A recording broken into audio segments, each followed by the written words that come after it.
Good afternoon, everyone. Thank you all for joining us today for an exciting and insightful pitch session on blue innovation from across ASEAN.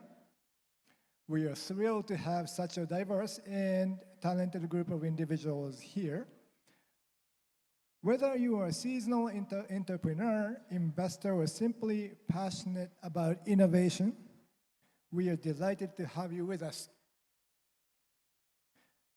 Before we begin, I'd like to cover a few housekeeping items to ensure that everything runs smoothly. Can I have a clicker, please? Can I have IT people? Thank you.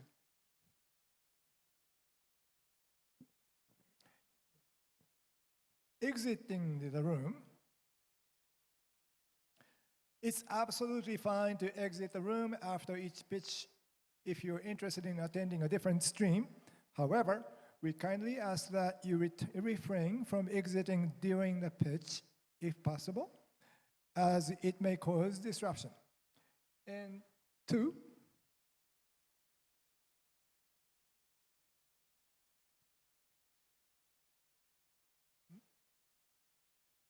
oh, there you go. Okay. No cell phones, please. And lastly, I'd like to introduce our commentators here.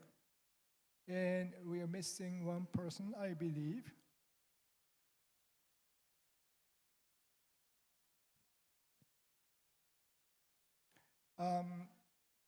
Commentators.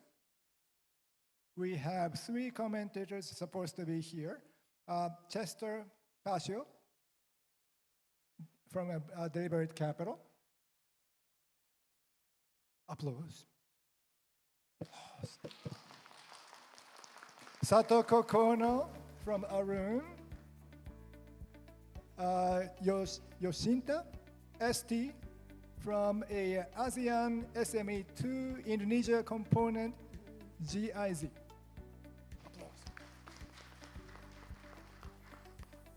And I think Ms. Satoko is here from Arun as well. Applause. Thank you. Okay, now the flow of the session. Let me give you a brief overview of the session's flow. Each pitch will be about 4 minutes long,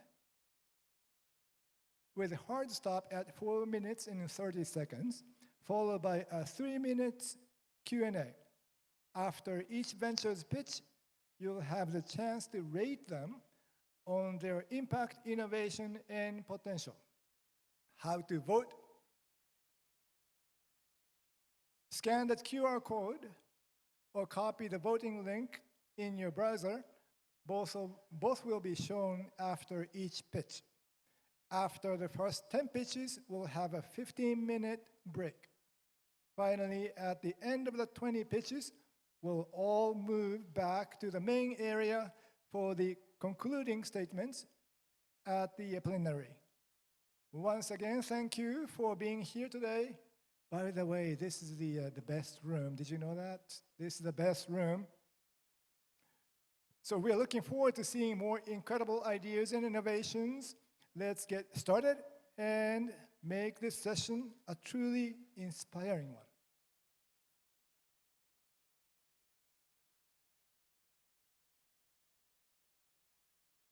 Okay, we went up over this. So the first group, come to the stage, please.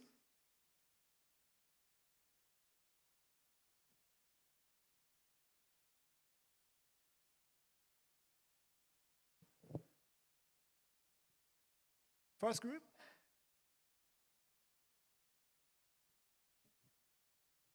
Good afternoon, special guests, ladies and gentlemen. My name is So Min. I'm from Myanmar. My project is, sorry, it's not opening. Excuse me, it's not coming. IT team, this screen is not on. Would you mind turning this on? Okay, it's good now. Thank you. My project is plantation of seagrass as a tool for nature-based solution. My organization is ECCDI, Ecosystem Conservation and Community Development Initiative, as we are an NGO based in Myanmar. These are my colleagues working together in the project. A seagrass ecosystem consists of mangrove, seagrass, and coral reef. They are interconnected ecosystem. Seagrass beds stabilize sediments and provide the stabilize this breeding ground for the ecosystem, marine ecosystem, and it produces carbon, blue carbon, and store organic carbon. And 7% of seagrass is lost every year. It is equivalent to a football field of seagrass lost every 30 minutes. In Myanmar, at Lampi Island, a research paper recorded that 80% coverage of seagrass were found in, after 10 years, it found in 19%. It is 7% lost every year. And seagrass meadows are potential threat.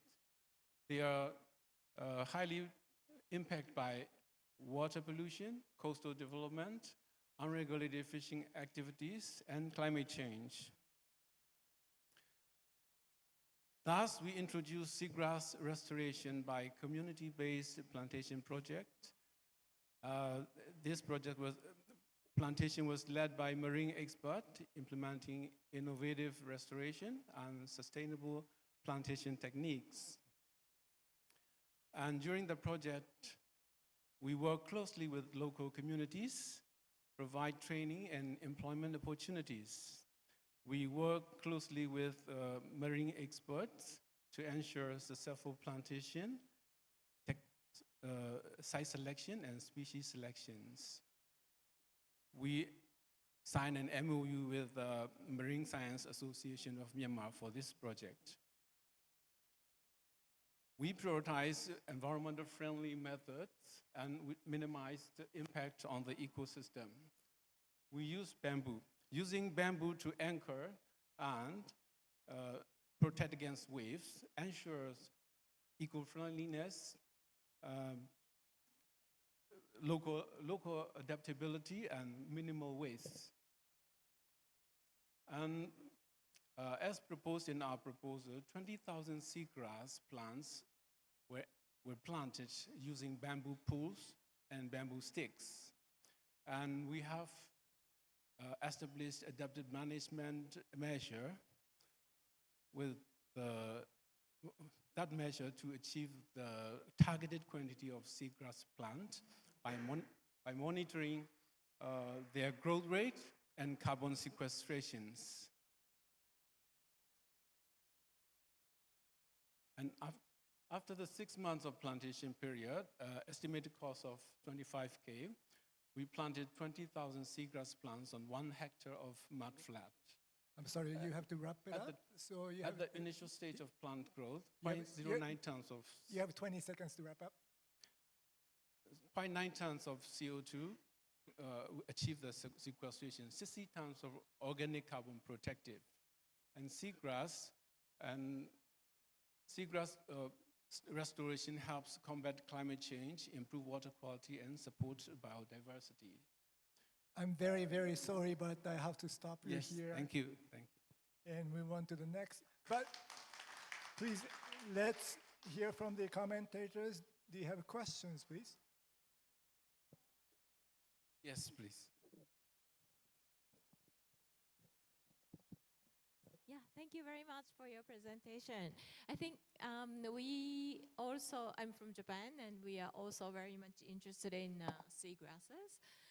What kind of seagrasses do you plant, and how do you select the kinds of seagrass you plant? And how much is the survival rate of the seagrass? We have selected 2 species by the marine biodiversity. We have selected 2 species by our marine experts, and we have the 90% successful growth rate. Another question is? Seagrass, yes, species, yeah, I can give you later. Yeah.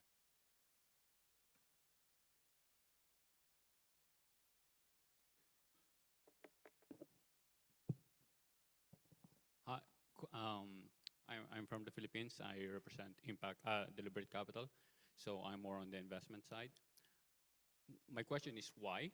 So what environmental factors have you noticed in Myanmar that made you think that, hey, seagrass might be the solution for these problems and that it would benefit the community? Yeah, as I have shown in the very third slides,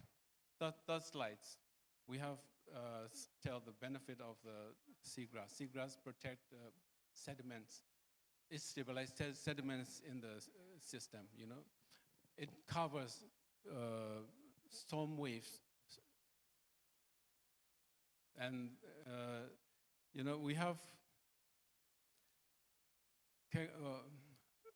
what you talk about, the benefit? Yeah, my apologies. Yeah, My question is, can you paint me a picture of what's happening right now in Myanmar? Yeah, those are the benefits. Does that mean that the communities are suffering from strong waves right now? Are these strong waves creating destruction to the communities? Are the sediments basically destroying the coral reefs or the coastal resources that you have? Yeah. 20 seconds, please. That is, yeah, because, you know, there are unregulated fishing activities. Because of that, biodiversity is lost there a lot. Okay, thank you so much. This is the Ecosystem Conservation and Community Development Initiative. Next up is the Bamboo Institute, please.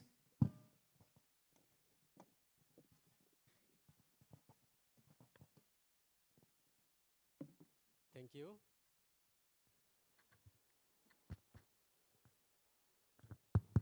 Yeah, thank you. Good afternoon, everyone. Here's what is a single plan could fight the deforestation, mitigation, climate change, and transform economies? At the Bamboo Institute, we are making this to reality. Here's the environment challenge. We got a lot of deforestation and soil erosion, landslide, biodiversity loss, and need for renewable resource, global demand and for sustainable solution and construction energy. Here is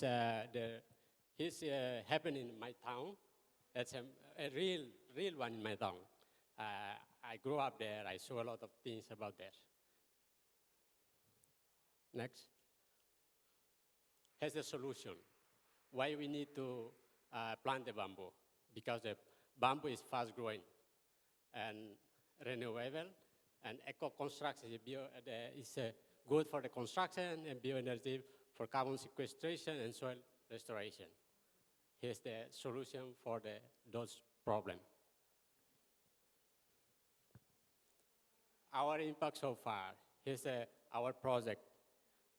We started in 2008 until now. We have 14 community bamboo nursery we established in the community.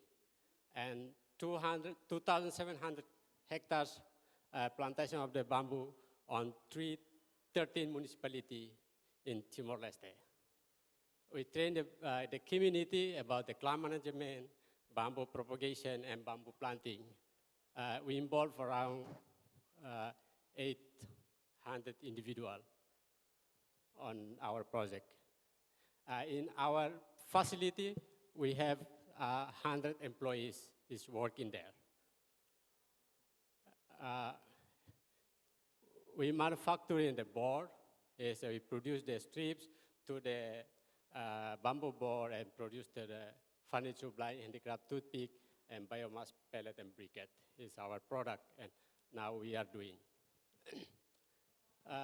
We are strong partnership with the local government and central government and the stakeholder and NGO also, because we are the public institution is under the government. Here's our vision in the future. We need to plant the bamboo around 10,000 hectares in 2030. Here's our vision in future. And other things, like the bamboo construction and biochar is, we need to do it in the next year.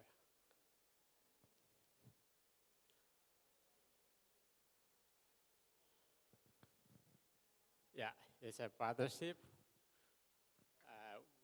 We try to find a partner for the carbon credit project. We are thinking now, and we talk a lot of more with some friends, and bamboo plantation and innovation. Expo for bamboo products is our, try to find to join with us on this project. Here's our team, my director, and me, and my colleagues. Sean Larson, he has a volunteer from the US. He's Peace Corps volunteers. Work with us, here's our team. 100 employees is work with our facility right now. That is it. Thank you. Thank you so much. Okay, let's hear from the commentators, please. Yes, I'm Yasinta from the GIZ ASEAN SME. I would like to ask, you pinpoint that you would like to seek a carbon credit project. In the future, this business, would you plan, let's say, to buy or to sell carbon credit?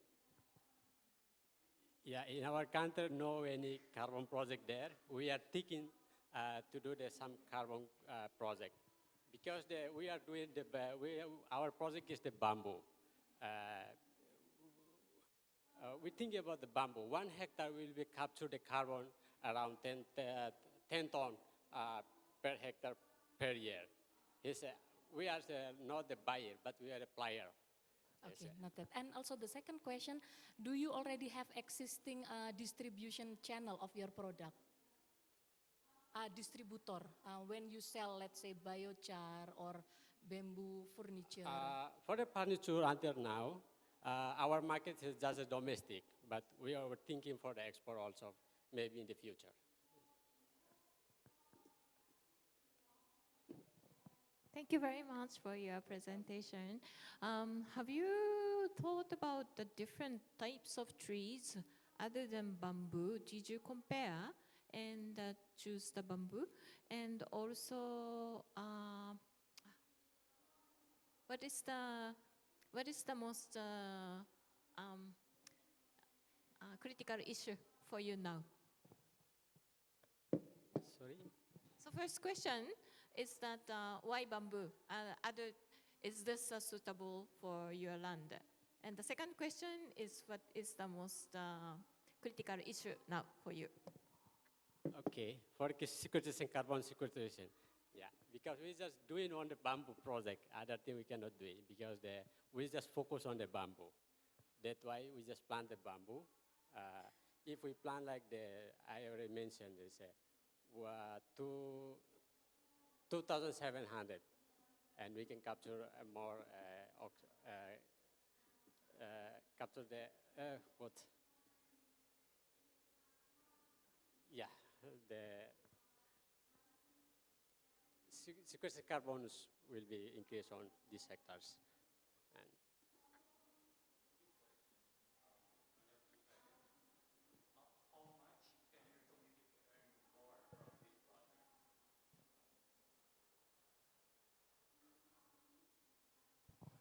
How much can your community earn from this project? So what's the social impact, basically, aside from the employment? What's the increase in income for the community?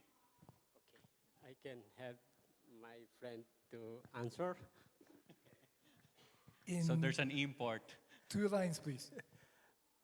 So this project with UNDP, planted 30,000 seedlings in the Lakisa district.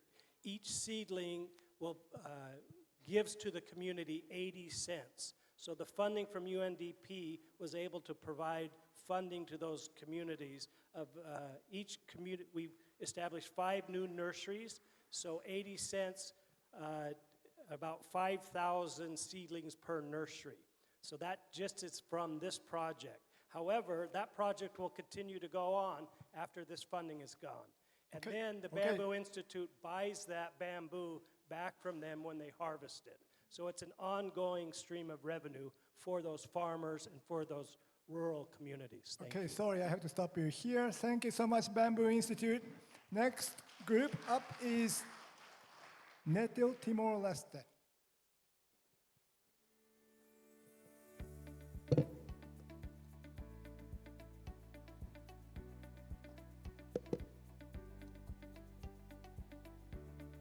Good afternoon, ladies and gentlemen.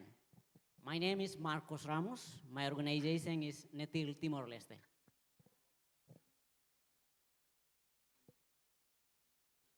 Netil given Timorese community access to nature-based solution for economic and climate issues.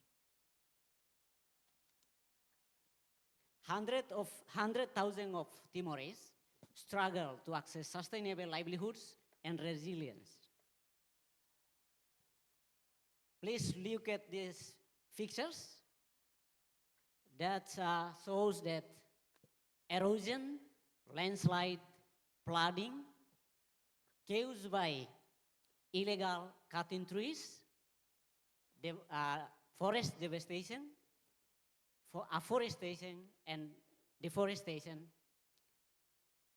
cause communities loses of their jobs, livelihood, income, and environmental degradation.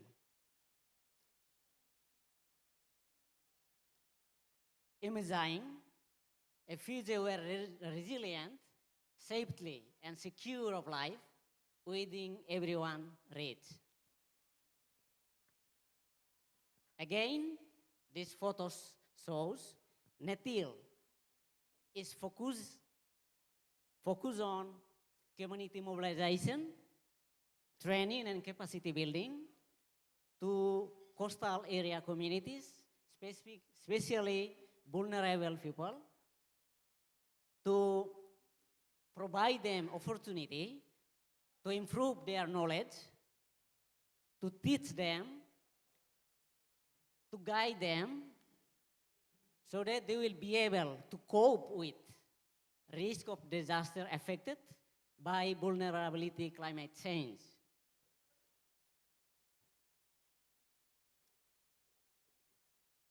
Netil is improving nature-based solution with a proven model. So, Netil right now is focusing on engaging local community, stakeholders, donors and partners to support Netil and working with local communities to establish nurseries, planting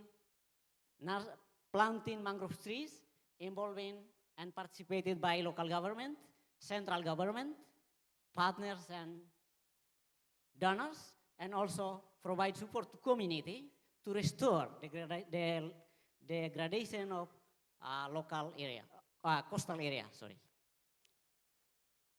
This empty plot that's caused by hues of erosion, landslide, and flooding. So we are engaging community to restore this by planting new seedlings, erecting fences by using local materials. It will be more sustainable. And for them to get back their jobs, their opportunity to promote their livelihoods, income, and to protect their environment. So that, like with this fence, to protect and conserve mangroves, wild animals, and biodiversity in the coastal area. Investing in ETL offers scalable growth and impactful return.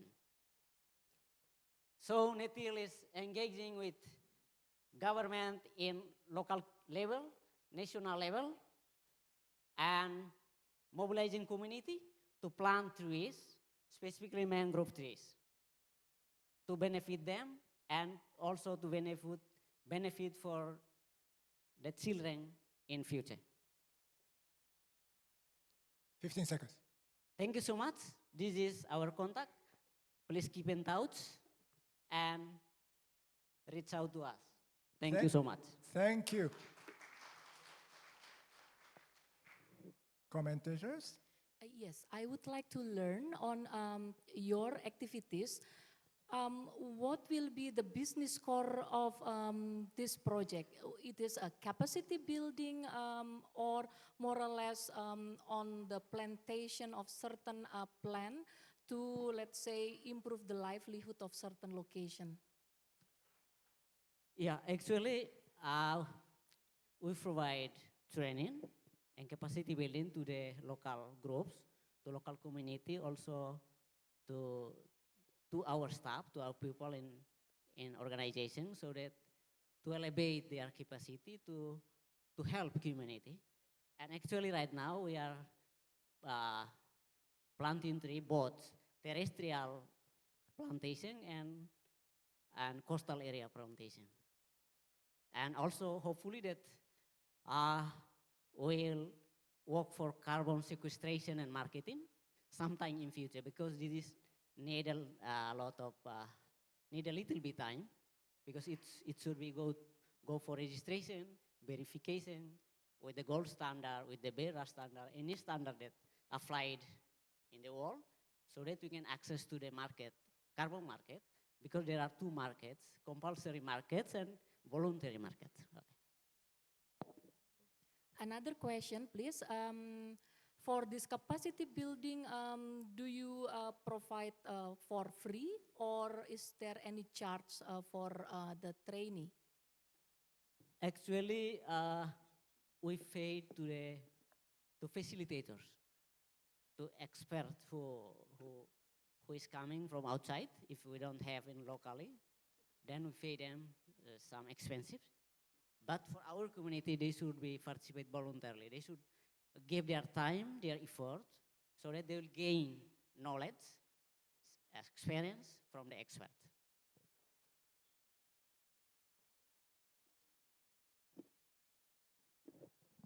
Thank you very much for your presentation.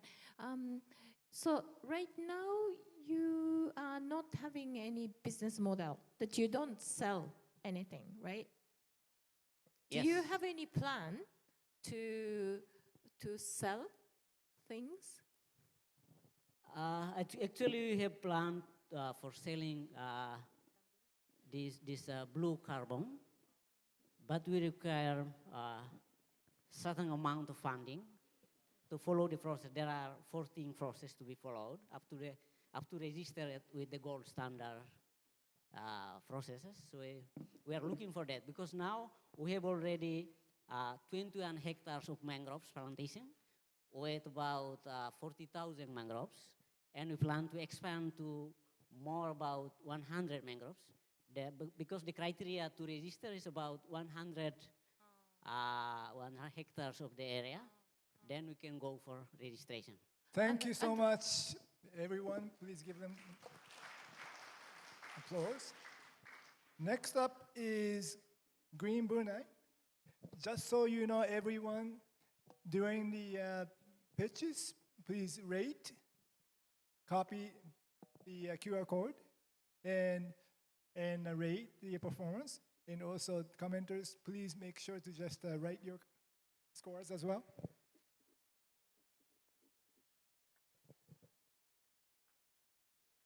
Good morning. Hello. Good morning, everyone. My name is Kairunisa, and I'm from Green Brunei. We are a social enterprise that specializes in education, conservation, and advocacy work. And today, I will be presenting to you about our next project, and we are keen to work with potential donors and partners to support our project, which is the peat swamp restoration project. So, If you're very familiar with Brunei, we are a very small nation, but we are very proud of our rainforest. But in particular, in today's project, I will be sharing with you about our peat swamp forest. Our forest is at risk. We are facing a number of forest fires incidents, especially since 2001. As, 2016 was the worst forest fire incident where 274 hectares of peatland were burned. This led to cases of flooding as well as threats to our biodiversity as well. And of course, it's extremely costly for the government to put out the fires whenever it happens. So what we are offering as a solution is a peat swamp restoration project under the ASEAN Blue Innovation Challenge. So this is our pilot project where we aim to plant 500 trees in the peat swamp area. We are looking at planting these trees in a 0.11 hectares of land that used to be a peatland forest, which was burned down and then replanted, and then it burned down again. So we are really trying to restore that area because we believe in the potential of this project. With the success of this project, we're hoping to expand further and aiming for 5,000 trees planted in that area. So under this project, we don't just look at planting trees, we also look at promoting education because we bring students as well so that they get to learn about our environment and they learn more about the benefits of maintaining biodiversity. And of course, with today's technology, it's also very important to utilize social media campaigns as well.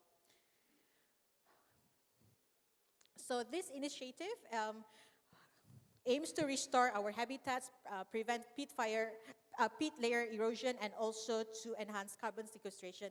So these photos are really just to show that the trees have been already planted. I took this photo just a few days ago, actually just before flying here. We planted the first trees in the peatland area. And we're really hoping to ensure the success of this project through continuous maintenance for the next 12 months. This project also involves education and awareness campaigns. There's supposed to be photos on the screen. The students have been participating in the field trips. We have engaged 11 schools for this trip as well. And what they have shared in terms of their feedback is they have really learned a lot from this activity. They were happy to be chosen by their school to participate, and they mentioned how much that they have learned. And we even provide them with a survey to gauge the level of knowledge before and after the field trip, and majority of them highlighted that they have really increased their understanding about our biodiversity because of this educational program. So in terms of our product and revenue model, what we are trying to offer to companies is basically a product where we can offer them packages based on the amount that they're willing to purchase. This could be considered as 50 trees and 5 educational programs. And we expect a profit of about $2,500 US. And in terms of impact, it will be 60 tons of carbon dioxide absorbed in 60 years. So we will cover a range of packages just to provide more opportunities, not just for corporates, but also for individuals as well.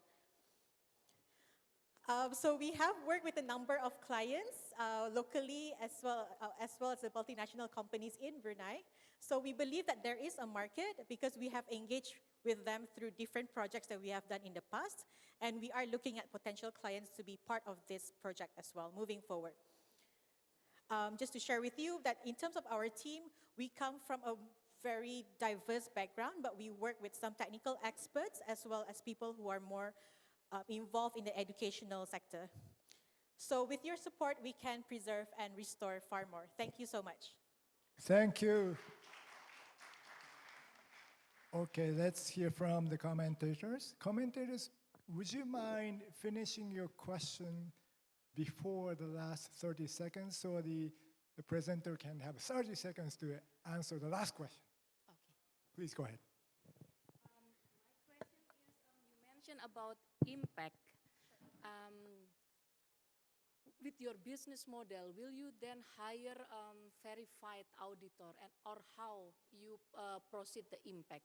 Okay, so at the moment, Brunei does not have a carbon market mechanism in place yet, But the plan is we are moving towards that direction. At the moment, it's mainly through our own internal research as well, but we are working with the government sector so that we are able to provide government acknowledgement that for these companies, when they plant, they sequester this amount of carbon dioxide. So even though we don't have the mechanism in place yet in the country, but we are looking at alternatives just to give a bit more credibility to what we are doing as well.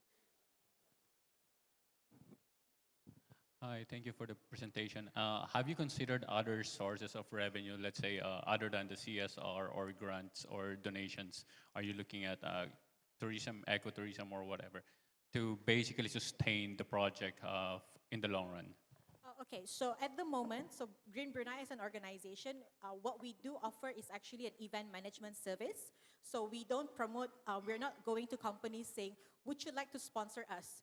We go to companies saying, we want to offer to you a service. So what we can do is we can design a CSR package for you, and we charge you a service fee for that, and we help to design a program exclusive for you, and that's how we basically generate our revenue.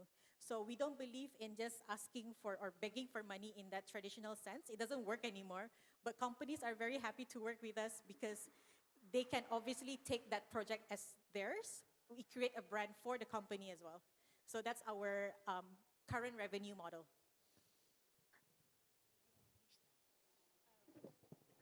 Thank you very much for your presentation. Who are your biggest target? Who do you want to serve the most? Sorry, do you mean to say clients or beneficiaries? Both. Okay, so in terms of clients at the moment, I mean, it goes without saying the oil and gas companies. Brunei is an oil and gas producing country. So we work with a lot of these companies like Shell, Petronas, etc. But we also work with MNCs as well, Mitsubishi Corporation, for example. And then we have started working with embassies and High Commission because we realized that the diplomatic community also want to take part in this kind of program. So we have been actually we were supposed to show you the logos of these companies, but we provide service to all kinds of industries and sectors. But in terms of beneficiary, we work a lot with communities, with students, local villages, definitely. So what we really want is to just provide opportunities for different groups of people to be part of the project. Thank you so much. I'm sorry I had to partner or cut you off, beneficiary. but Green Brunei, everyone. Next up is PCX Solutions. Good afternoon, everyone. Thank you for the opportunity to pitch in front of you. My name is Ralph. I am from PCX Solutions. We are a company. Sorry about that. We are a non-profit organization based in the Philippines, but we represent all countries that are hit hard by the plastic pollution crisis. Our work involves policy, research, and independent consulting in the fields of circular economy, EPR, corporate plastic stewardship, and waste management. Over the past 3 decades, global plastic consumption has quadrupled, driven by both economic and industrial growth. And although this has brought prosperity, this has also locked us into an unsustainable dependence on plastics. The reality is alarming. Only 9% of plastics gets recycled, 19% are incinerated, 50% are landfilled, and 22% leaks into the environment, clogging our waterways, harming our ecosystems, and including our communities as well. The good news, sustainable alternatives are emerging, from biodegradable films up to seaweed-based packaging and innovative biocomposites. This proves that a future beyond plastics is possible. However, despite their promise, these alternative materials fail to compete with cheap fossil fuel-based plastics. The economic playing field is uneven, making it difficult for alternative materials to scale and compete with plastics. This is where PCX Solutions comes in. PCX Solutions offers the Alternative Material Certificate, or AMCs. AMCs is a financing mechanism designed to bridge the gap between alternative materials and conventional plastics. AMC is an environmental unit that represents the environmental benefits of using alternative materials to replace plastics in single-use application. Each AMC corresponds to 1 metric ton of alternative materials that are produced in rigorous performance environmental and social criteria. These materials have clear environmental benefits over plastics, backed by full life cycle assessments. They also match, even exceeds, the performance of plastics without introducing new environmental risks. And also, they are independently verified through performance tests, regulatory approval, and industry certifications.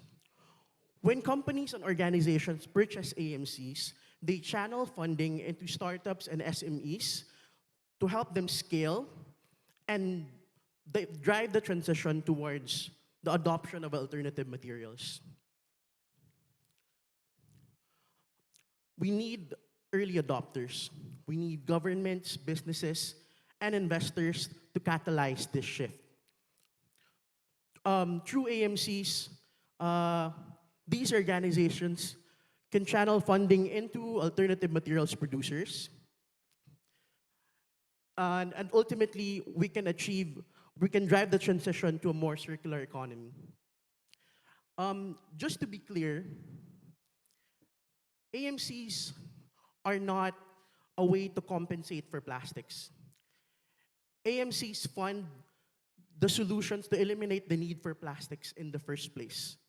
AMCs are not a way to neutralize negative impact.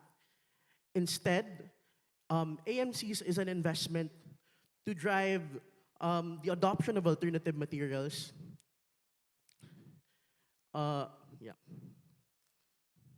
So our team envisions a future where alternative materials are affordable and accessible. We want to catalyze the shift. We wanted to see a shift in the economics of single-use materials where responsible choices are the norm and not the exception. This is our moment to lead real change. Let us be the generation that solves the plastic pollution crisis. Thank you, everyone. Thank you. Let's go to Q&A. Thank you very much for your presentation. But can you tell us about your business model? Where do you get money, and then how does it benefit? So we're at the stage where we're trying to develop an eligibility criteria for both alternative materials and alternative materials producers. So the goal is, once they're able to pass the eligibility criteria, for every ton of material that they produced and are adopted into the market, they would generate an AMC. So AMC is representative of the environmental benefits of those alternative materials, and this will be made available to companies or any organization that wish to support those alternative materials producers. Basically, our role is we're trying to take care of the due diligence part, meaning the investors don't have to do it themselves. The due diligence would be done by our organization, and we will make them available for them. So it would be easier for them to invest the funding to those organizations, and the investment is tokenized into AMCs. So it's just a way, basically, to group the funding or like create a unit for the funding that goes to those organizations, the alternative materials producers. Thank you for your presentation. Who is your main partner in this business activity? So at the moment, because we're still developing the framework, we don't have any major partner yet.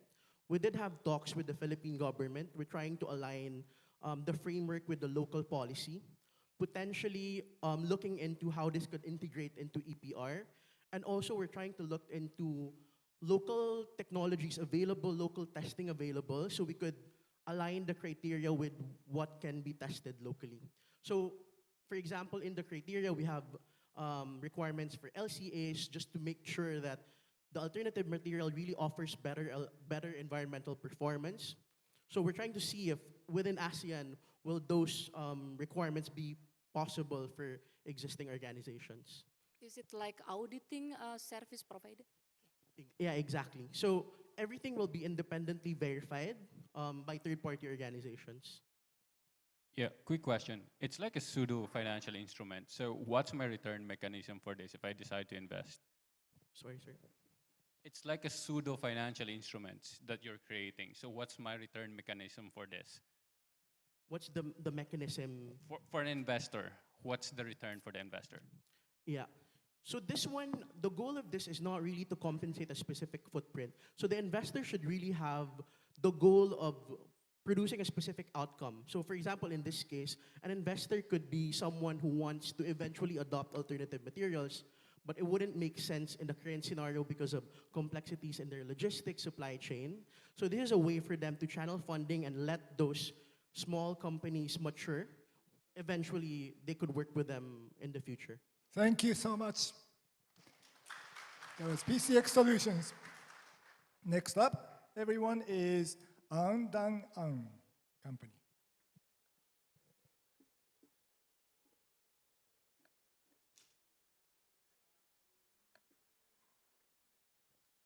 Hi everyone, good afternoon. So I am Yin. Today I'm here to talk about our waste recycling pilot project. So now we are facing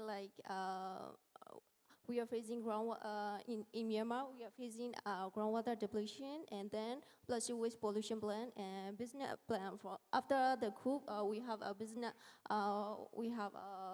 business expansion like inflation rate like due to the dictatorship coup. So inflation rate is increasingly around 20% increase, and then that's why we're facing SME level around 350,000 people are facing further these issues.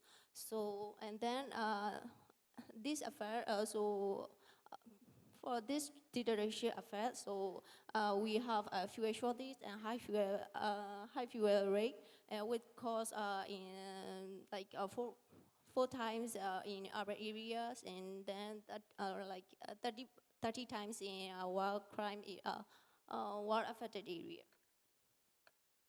So now we are so we have to we have to do for this. We have to solve this problem by using by producing this fuel. By producing this fuel, this fuel we can use by producing fuel from our plastic waste. So this fuel we can use in one-stop engine, and then this one also we can be successfully conducted in a ground level test run. So this is what we're gonna do for the climate action change, and then we also have been recognized as a climate climate championship awarded. And then now this is our current activity. So we also do for carbon credit development and then plastic credit development. So for this market strategy, we will share our 30% net profits for financial investment, 2% for 1% for net financial investment. So this is our business model and revenue stream. Also, we can generate our revenue from these main four key products. For these key four products. And so now we are running for the phase one. Phase one is to the 3 temper batch, and then we are planning to do for phase two 10 temper batch. So EBITDA is 86K, and then phase 3 is 30 temper batch. So EBITDA is 103K. So this is in we are planning to do for Yangon landfills. So So we already get approval from this authority in Yangon YCDC, Yangon Development. And then we also our technological partner is Finland organization, and Finland government also supported. So this one is for Bago region. So Bago region, we need to expand 310 bar batch. So this one we need for now we are using like a traditional way. So now we need to do advanced technology partnerships and for investment for Bago region. And also this one is for Yangon landfill system. So this is our team leader and our team. So thank you for your attention. Thank you. Let's go to Q&A. Thank you for your presentation. I'm curious about your slide presentation on crematorium. What exactly happened on that? Sorry? In your slide presentation, you mentioned about a crematorium, the dead body burning. Yeah, this one. No, not this one. Previously, please. This one, dead body burning. So we produce pure wine, right? We produce pure wine from waste plastics. So this pure wine we can use this agriculture machine. So one stall engine, and then we can use also this double ribbon accelerator. We can use this one, and then also so we can use also in this petroleum production, and we can also use this one. Hi, yeah, I've seen this work, and then I saw that you have a good yield actually, so you're doing good. My question is more on how do you engage the communities now from there on, so that they will be more active in providing you the plastics needed for your pyrolysis machine, so that it would give you a better yield. So out of the 7 type of plastics, there are only few plastics that gives you better yield for the pyrolysis. You can basically engage the communities for this, so that you would have a better quality of plastics coming in. Yeah. For this question, can I pass to our team leader or our team members?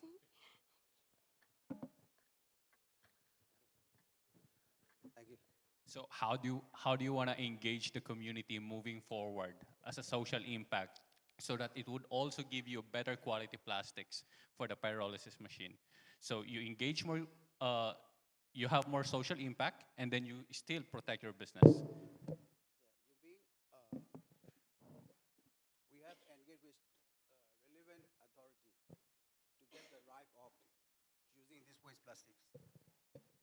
That means YCDC, Yangon Community Development Committee, to get the right for using the waste plastics. The waste plastics, all kinds of plastics can be this pyrolysis process. Both of recycle and non-recycle waste. Actually, 119 tons of plastic following into the Yangon River every day. So by implementation of this pyrolysis process, we can save a lot of plastics going out into the ocean. And it is also safe for environmental conservation.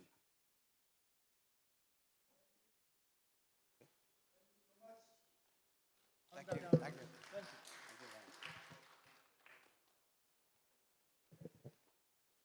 Next up is Green Chair Climate Solutions. Hello everyone, I'm Gerald from Green Chair Climate Solutions, and today let me walk you through our project, Sustainable Waste Management with Carbon Credits and Biochar. So the problem that everyone faces today is that biomass waste is a huge problem, not just environmentally, but economically. So $120 billion worth of biomass waste is produced every year, and a ton of it is being burnt. And this contributes a large amount to greenhouse gases globally. So our solution is to turn this biomass waste into biochar and turn trash into cash. So if you take a look on the left-hand side, we convert organic waste such as straw, manure, tree branches with our machine and our technology into carbon credits, into biochar, and then also apply for carbon credits. So we actually empower farmers by giving them additional revenue sources. We also help carbon credit buyers, industries, governments to decarbonize, buy carbon offsets to actually reduce their carbon emissions. So this is the impact of our solution. So biochar, for those who do not know, is a kind of fertilizer. It's carbon rich. It actually can firstly generate low carbon energy. It can remove and sequester a ton of carbon dioxide and earn carbon credits in the process. If applied as fertilizer to the soil, it actually improves soil yield and crop yield, and lastly can also be served as a low carbon building material. This is a huge market size. The biochar carbon market, as you can see on the slide, is growing rapidly. It's worth $144 billion in Southeast Asia by 2050. And so this is a slide that shows the recent biochar carbon credit transactions globally, and we aim to be one of these in the future. And so this is where we are different, right? So firstly, there's companies doing small-scale, low-tech stuff, and large-scale, high-tech things. We are in the middle of it. We provide a comprehensive solution end-to-end for the production and utilization of biochar, and we are focused on Southeast Asia.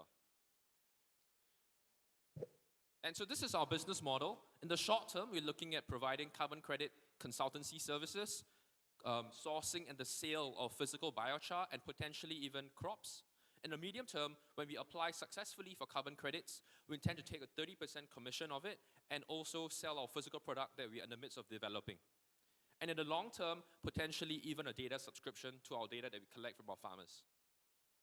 And so for the UNDP project that we were involved in, we piloted a project in Desaru, Johor Bahru, where we actually turned on a 200-acre farm wood and napier grass into biochar. So they produce around 200 kilograms to 1 ton a month of biochar.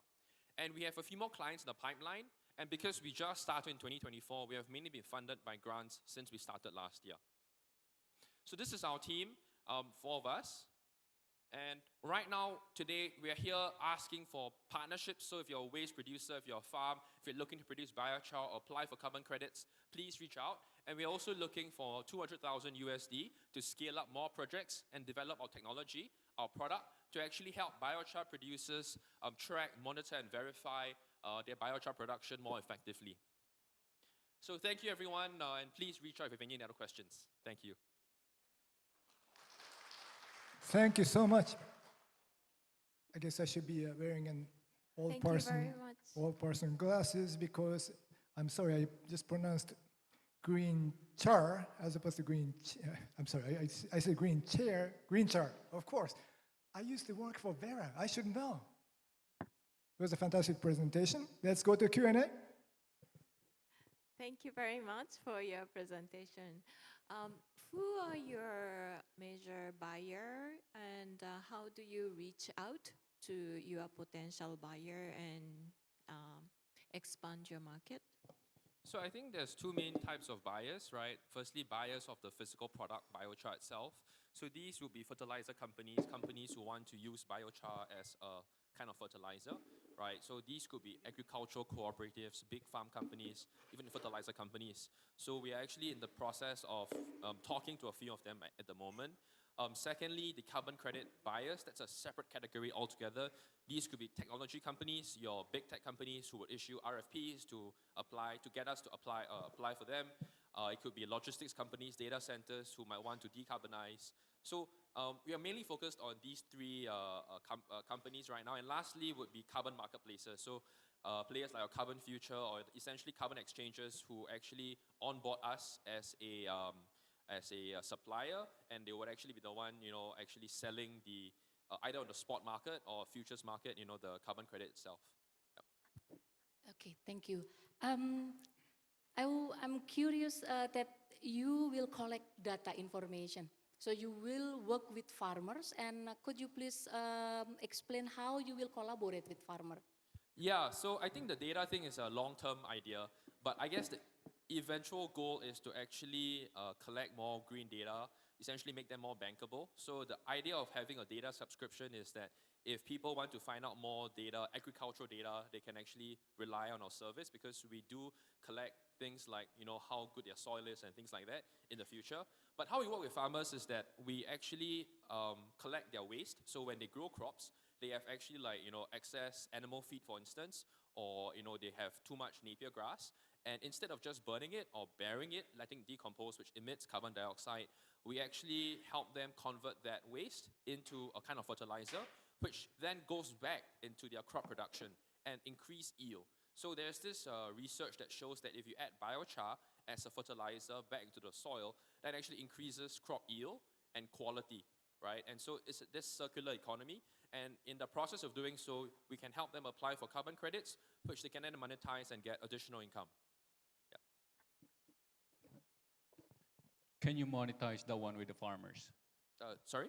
So you mentioned a while ago that you source some materials from the farmers, basically convert it into biochar and give it to the farmers, basically. Yeah. Give it or sell it? So we are the ones selling the carbon credits, and we distribute part of the revenue back to the farmers. How about the biochar? So the biochar itself is used by the farmers as fertilizer, right? So their waste gets converted into fertilizer, which they can then reuse for their crop production in the next season or harvest. Thank you so much. This was Green Char Climate Solutions, everyone. Next one up is Malaysia University of Science and Technology. Please go ahead. Good afternoon, everyone. Good afternoon, everyone. I'm Tiaga. I'm standing here together with my two other partners to present to you our project on leveraging IoT devices for carbon emission tracking and reporting. So, environmental challenges in maritime transportation is basically a global phenomenon that everybody knows what's going on in terms of emissions that have been come out from these maritime transportations. So that's the reason we have actually selected Seaport in Port Klang to conduct our trial on using these IoT devices. So after several months that we have done our trial, we have actually come out with data collections process method whereby we have actually positions the devices which consists of sensors to track the carbon dioxide, carbon monoxide, and also sulfur dioxide together with temperature and wind and humidity. Okay? So this is the process, and the results will be shown in the dashboard that we have actually developed. You can see over here there's the level of CO2, CO, sulfur dioxide, wind speed and all that. And if you can see, this has been done on a real-time basis. So now and then we can see the results of what is happening instead of waiting for a couple of, 24 hours or 48 hours. So, and there are several locations that we have actually positioned these particular devices that you can see over here, which shows green and red, which is alarming in terms of above the threshold that we have actually set the standard. Okay? This is the roadmap that we are moving towards, and you can see over here the economic benefits of our projects. Basically, is a growing market driven by the regulations and also sustainability goal. And also it is a scalable model, business model, whereby it can be expanded to other industry as well, not only for maritime transportation, but also land and also air transport. Okay?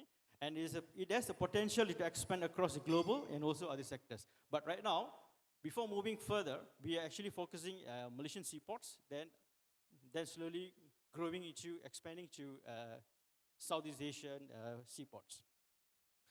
And you may have a question saying that how are we going to benefit of this, right? So the revenue model you can see over here is through the hardware sales, subscription model, consultation, and also compliance services, okay? Because now and then you can see sustainability compliance is becoming more stringent nowadays, okay? Then the projections of the financial projections over here, you can see, we can see the return after 2 years. Because initial stage, we need to set up the infrastructure, and also the cost that has been escalating. Then probably after 2 years, we have actually projected that we can see the results or the returns of the investments. So we are looking into collaborations, partners, whereby you can see over here the breakdown of the what do you call that, the expenses that have been distributed. Okay? So that's all. Thank you so much. Thank you. Let's go to Q&A. Thank you also for your presentation. Would you mind to explain on your business model related to hardware and also service compliance? Hardware, what kind of hardware infrastructure you sell, and what are the compliance services? Is kind of like certification or any kind of calculation on carbon? Thank you. In terms of hardware, so we have actually selected several sensors that will be put into one particular box, and also together with Raspberry Pi, where it is able to detect, store, and transmit to our dashboards instantly. And these are the hardwares that we are looking into it. And at the same time, we are also looking into how we can put it as a mobile unit as well. So you can always move everywhere. And if it is a big area, we can actually store and also move around these particular hardwares that actually can be used and for also sales. In terms of compliances, of course, we can see the sustainability regulations that are becoming stringent. Many organizations nowadays, they need to comply with some certifications. So with this device, should be able to help for them to minimize the emissions and also to mitigate in terms of getting an alternative energy instead of relying on a fossil fuels energies. Thank you. Thank you very much for your presentation. Can you tell us about your traction, your existing clients or pipelines? Sorry, I didn't get the first question. Can you tell us about your traction of the business? Do you have already the clients, or do you have a pipeline, or how are you going to reach out to the potential clients? Traction, you mean? Traction of emission? Business of your traction. sales, of your business traction? Business traction. Yeah. Okay. What you have identified actually the stakeholders that we have engaged right now, the Seaport especially. So they do have their own sustainability committee, and also they do have plan, what do you call that, in getting these reports to be up. So by walking in, by helping them, they actually can speed up in terms of preparing their report, and that will be the tracking part that we are engaging with. And the second question will be? Actually, we'll be out of time, so yeah, 5 seconds. Thank you so much. Thank you so much. It was Malaysia University of Science and Technology. Next up is Organization for Women in Science for the Developing World. Please, go ahead.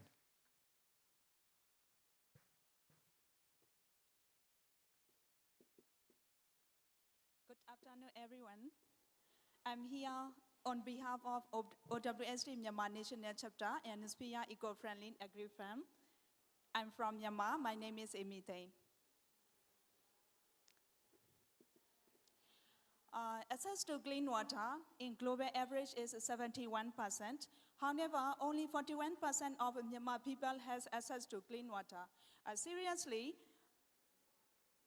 only 27% of the people from ALD Delta has access to clean water. Whenever we visit to the field and community households, we found that water scarcity and contamination in the drinking water that pose threat to the community in our country. So access to clean and purified drinking water is urgent need for the people of Myanmar. Our mission is to provide safe and purified drinking water for the people of Ayeyarwady Delta region, and mainly focusing on Bogale and Phiabon Township area. As a team, we try to mitigate the contamination of drinking water from different sources by using low-cost water purification system without any treatment. We use locally available byproducts, different size of gravel, sand, and we add the value of rice husk biochar to the efficiency of the water filtration system. This is our journey. We have already accomplished prototyping and a test run, and we have set up a water filtration system in 180 households in Delta region, and we have given a series of training on how to produce a concrete water filter container and how to produce rice husk biochar, and a series of awareness sessions regarding risks associated with unpurified drinking water. We have already tested the water quality at different filtration systems at different time intervals. We can see the improvement of water quality by means of reduction in turbidity and also reduction in fecal coliform. We also measure the customer satisfaction. This is already 85%. This is our team. We normally focus on, as we are agriculturists, and we normally focus on building the community resilience with climate smart agriculture and eco-innovation solutions. But because of AVIC, we can focus on water filtration system and to more vulnerable people in our country. So starting from 2021, we have implemented several projects with the fund from UNDP Myanmar, and this ongoing project AVIC, and also we have another promoting innovative climate smart agriculture practices with the fund from UNDP Myanmar. We also give consultancy services for the development of a curriculum for best management practices for different crops, and also we give several agricultural training. And we also have ongoing discussion with the different organizations to implement that kind of a project in the near future.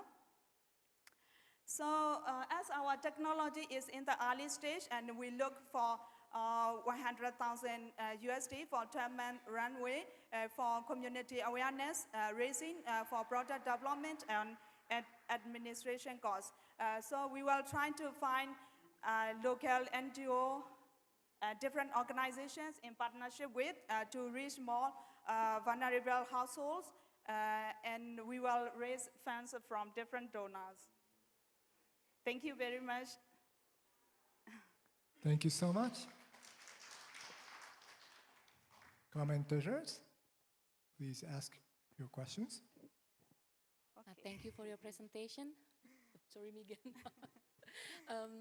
I'm curious how much you sell for this technology to your community, the biochar. How much we sell? Yeah, or actually, it is as we are non-profit organization, kind of NGO. So we didn't sell anything, but for AVIC program, we start to prototype this water filtration system by using locally available byproducts, because nowadays everything is serious in our country, difficult to import from other countries. So we try to focus on locally available product, and we trying to design this type, and also we, according to the test result from water quality, we modify the type like that. So with this AVIC fund, we distribute to the community. We didn't sell. It is for free for now. Okay. Yeah, quick question. How, how much can you deploy with that $100,000 that you're asking? How much? How much can you deploy, or how big of a project can you deploy with that $100,000 that you're asking for the 12-month runway? Paint me a picture of what's at the end of 12 months. As I mentioned, it is the early stage, so our technology also needs to be improved. So for broader development and technology improvement, we will spend 40%. For community awareness and to set up water filtration system in the community household, it's 40%. And for administration costs, 20%. Okay.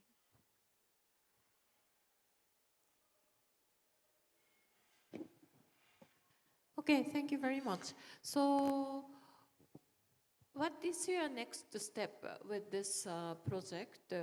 Do you want to go for like revenue? Do you want to create the revenue model, or do you continue to, provide with free?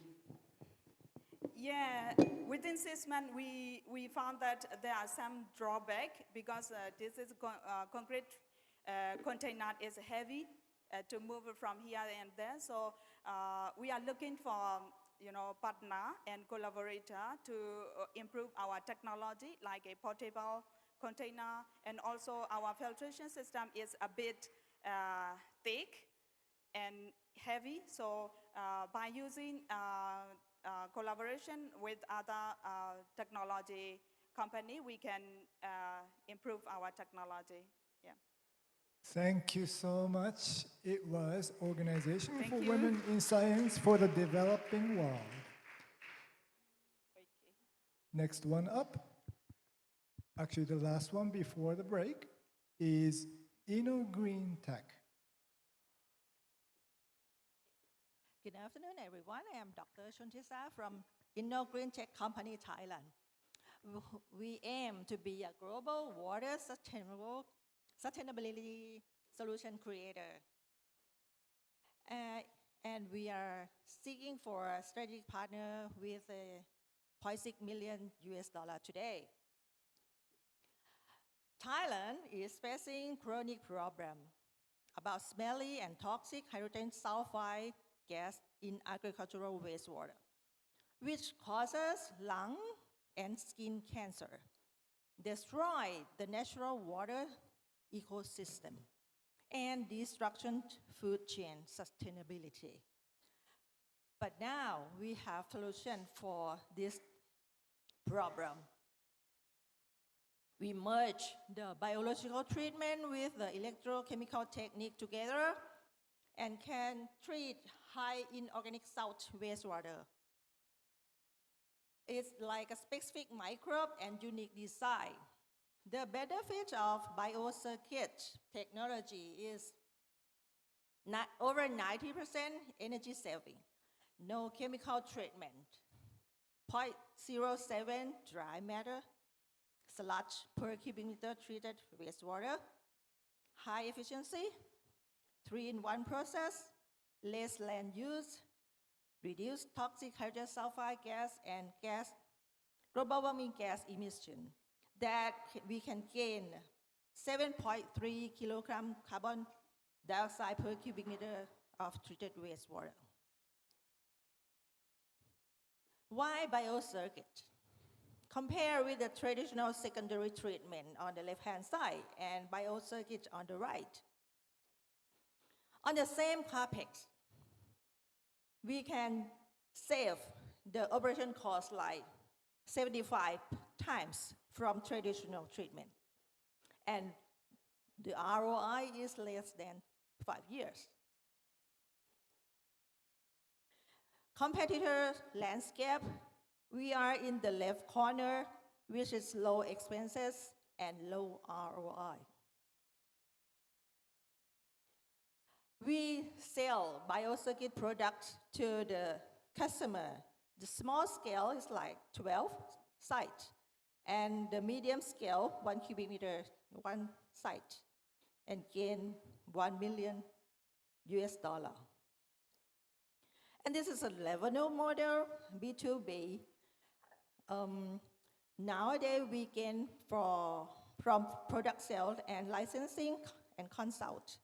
But next period, we can gain from services and carbon credit. This is a sales projection in Thailand. In 3 years, we can gain 0.4 billion US dollar.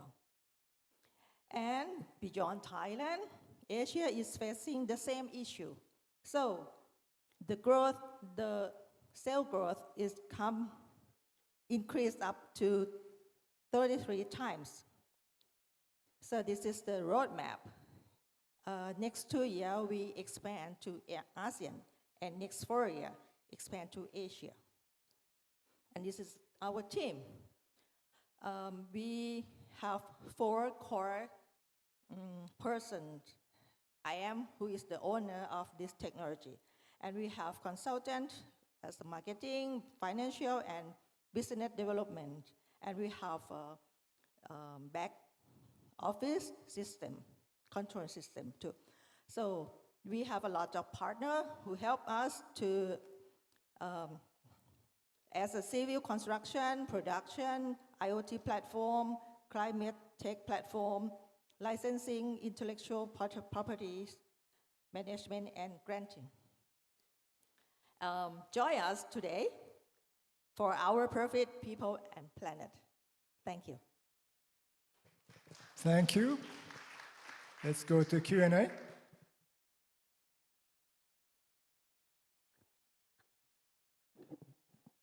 Thank you very much for your presentation. I think you're mentioning about the, okay. How do you have any like byproducts out from this process, and how do you treat them? No byproduct. We digest on sludge. No sludge, no global warming gas emission from landfill sludge. We can save the carbon footprint. And we can save carbon footprint from energy consumption also. Reduce 97%.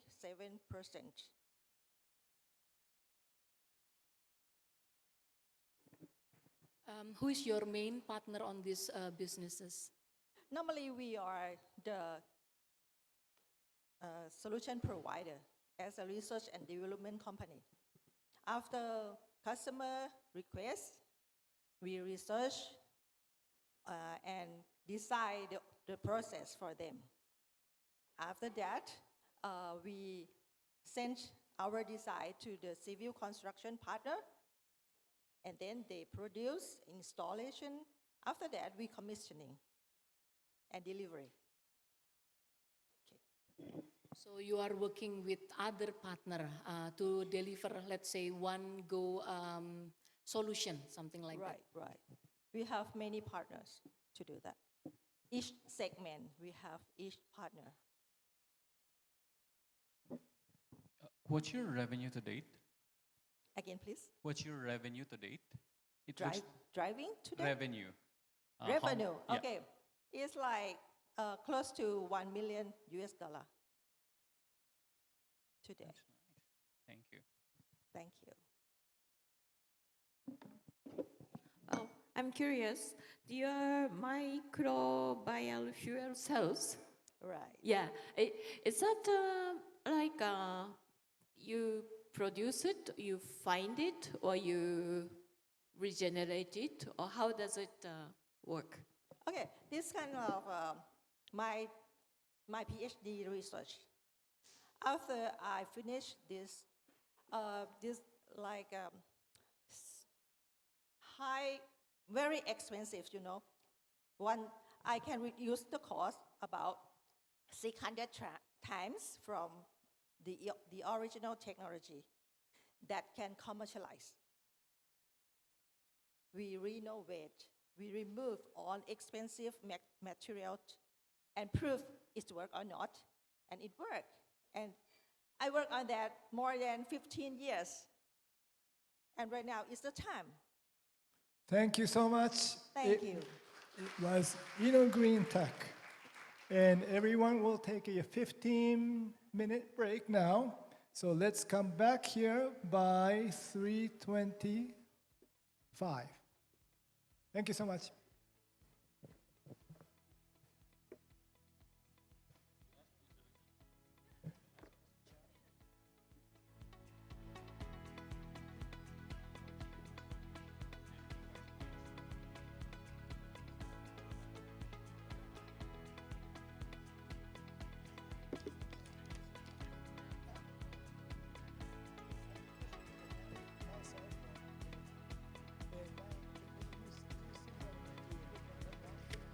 And there was a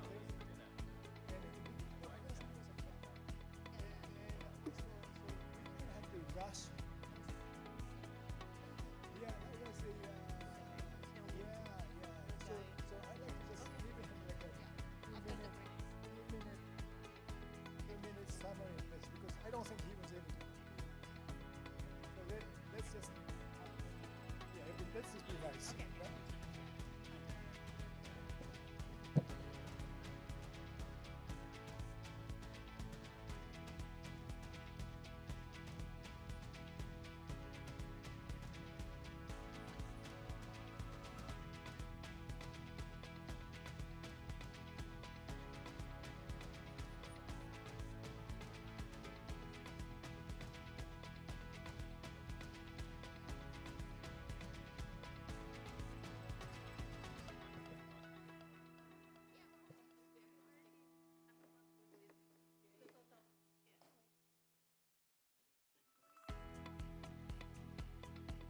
Yeah?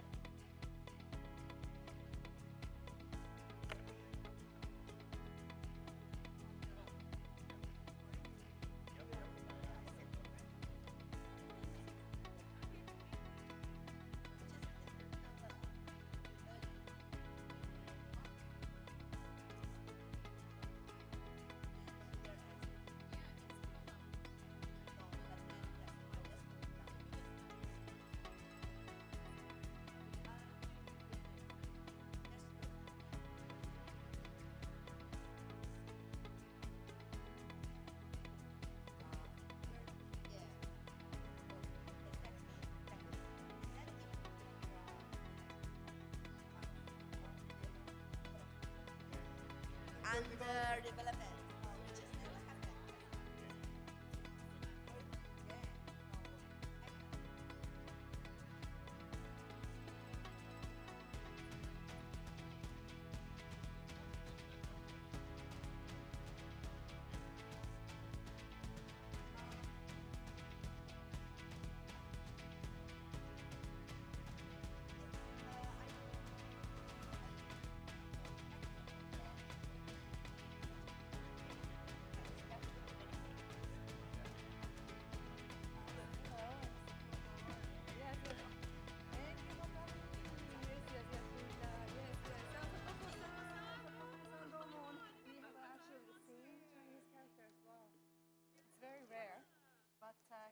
Actually, I have a specific responsibility to announce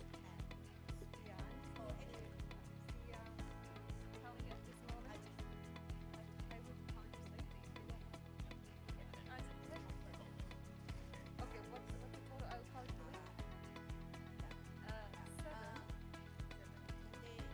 7, 10. What is this? 16? This is 16. So the idea is why is it 12? You give us 3.5.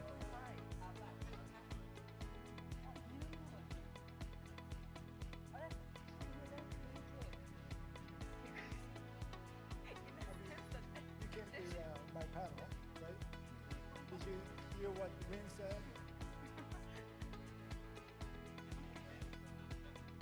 Yes, from the max, minimum max, there's no limitation. You can 26, 160, 3.3333 if you want. So the idea is to announce the one who is going to get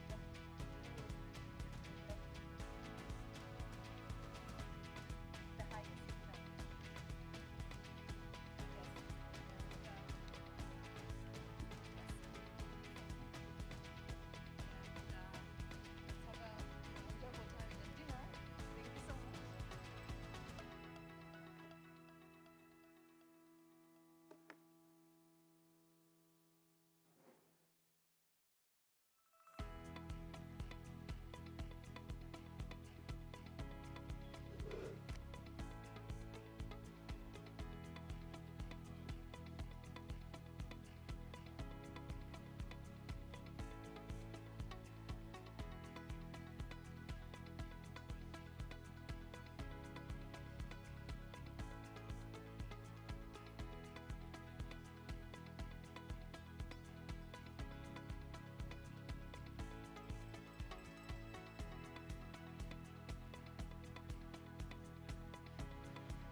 next speaker, but then like the microphones here sometimes doesn't work. Can we just like recheck?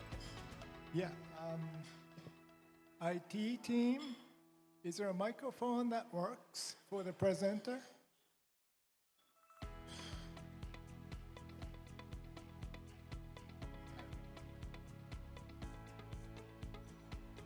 Hello, hello, hello.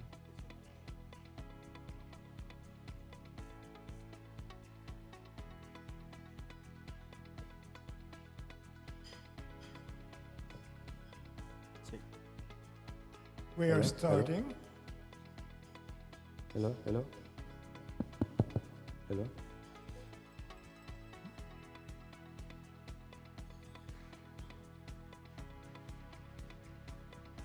Hello.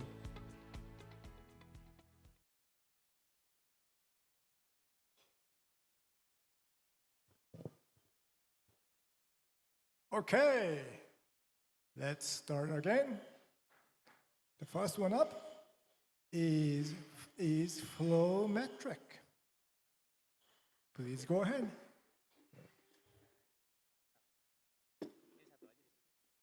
I'm sorry, just presentation doesn't work. Flow metric slide up, please.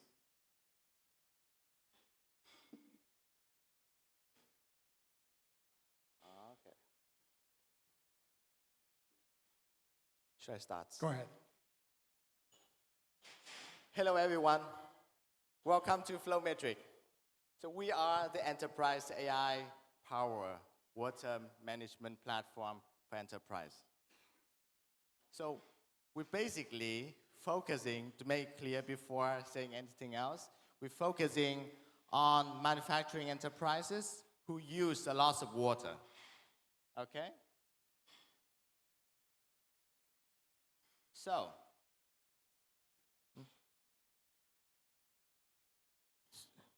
I cannot go back. Sorry. IT team, stop the clock, please. And the clicker works. Can we go back? Yeah. Okay, sorry. Yeah, yes, last. Sorry. Okay. Yeah. So basically, around the world, there are rising enterprise water challenges, many. But actually, it's repeated. The biggest problem of, too much water or too less water. So basically, the aging infrastructure all around the world is aging in inefficient irrigation, climate change, more regulatory pressure. And then it comes to non-compliance issues with the government also. But I can tell you one special secret. It's the cost of water efficiency in Vietnam. It will be so expensive because just imagine, for every $100 million you put into the water bills, you lost 30% of that.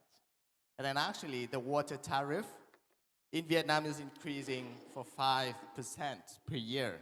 And together with the investor pressure, 70% of the investors cares about the water risk when they talk about the portfolio. So we help you to unlock the value of water for enterprises. Just look at that. So the enterprises water platform, what do we do? I would tell you that we're turning water challenge into the competitive advantages. How? 3 things. We do the first thing, focusing on AI power optimization to actually identify the hidden waste and optimize uses. We do leak detection preventions to actually detect and proactive detecting the water waste inside the factory and outside that. And we have a centralized water management for that.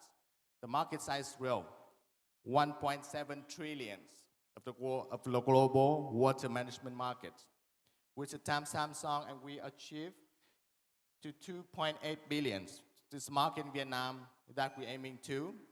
However, the most important that I need to say to you is, of course, when it talks about water, we already have some existing, approach, methodology. We have the traditional approach. But actually, it's just focusing on reactive. It's not proactive like Flowmetric. As you see, in the landscape here, we have, PwC as a big name. great brands. However, they do it manually. They don't do, the IoT, or they don't have the approach of the advanced technology to use it continuously, real-time access to the data.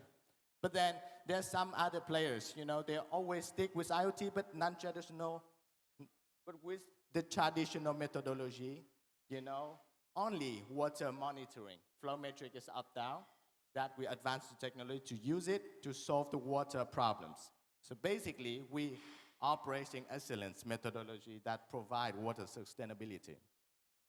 The business model, we are having 4 ways to charge money from the corporations, which actually the LTV is like 350K, profitability of 2.5 years.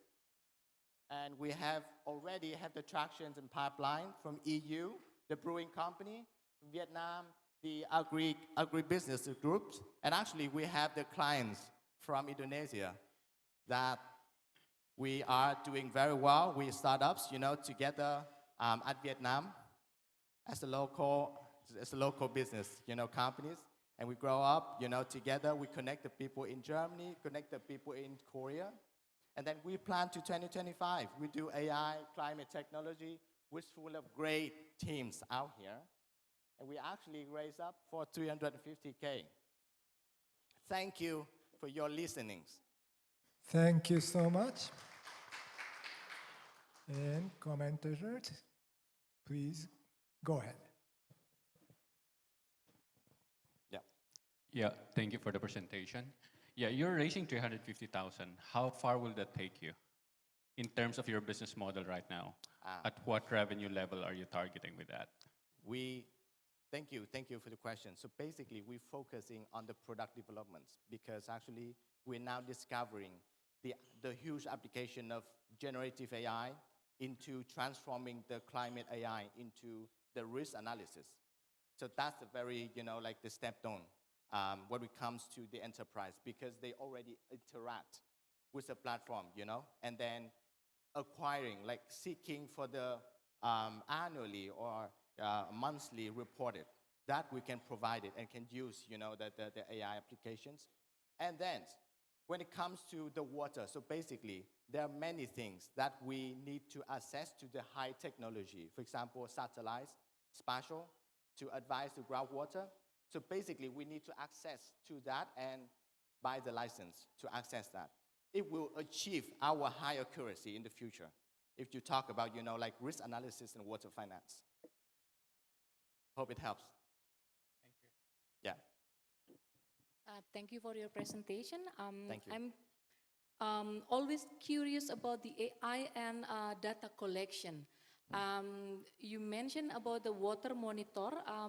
You monitor this water data from your own source or you collect for different sources? Absolutely. We provide both hardware and software. It's called IoT, water management systems. Yes. So basically, when it comes to the enterprise, we're offering the inspection fee that we go directly to their factories, talk to them, analysis, and then we do charging the implementation that we provide, the platform we provide, the software, hardware for them, and maintenance for that. And we even charge for the money from the water bills that we save for their operations. Yeah, we get the commission for the money that we bring it, Yes. I know it's really work in the water industry. What is the current traction and what's the pipeline look like? Oh, we have 3 pipelines in 3 countries right now. We have the first clients. Basically, they are the brewing companies in Germany. This is one thing. And we have the second one, the leather companies outside Jakarta, Indonesia. And we in the pipeline, in the communication, very close to the MOU draft and commercializations with the local enterprise of Vietnam. Yeah. Thank you so much. It was Flowmetric. Next one up. is National University of Laos. Please go ahead.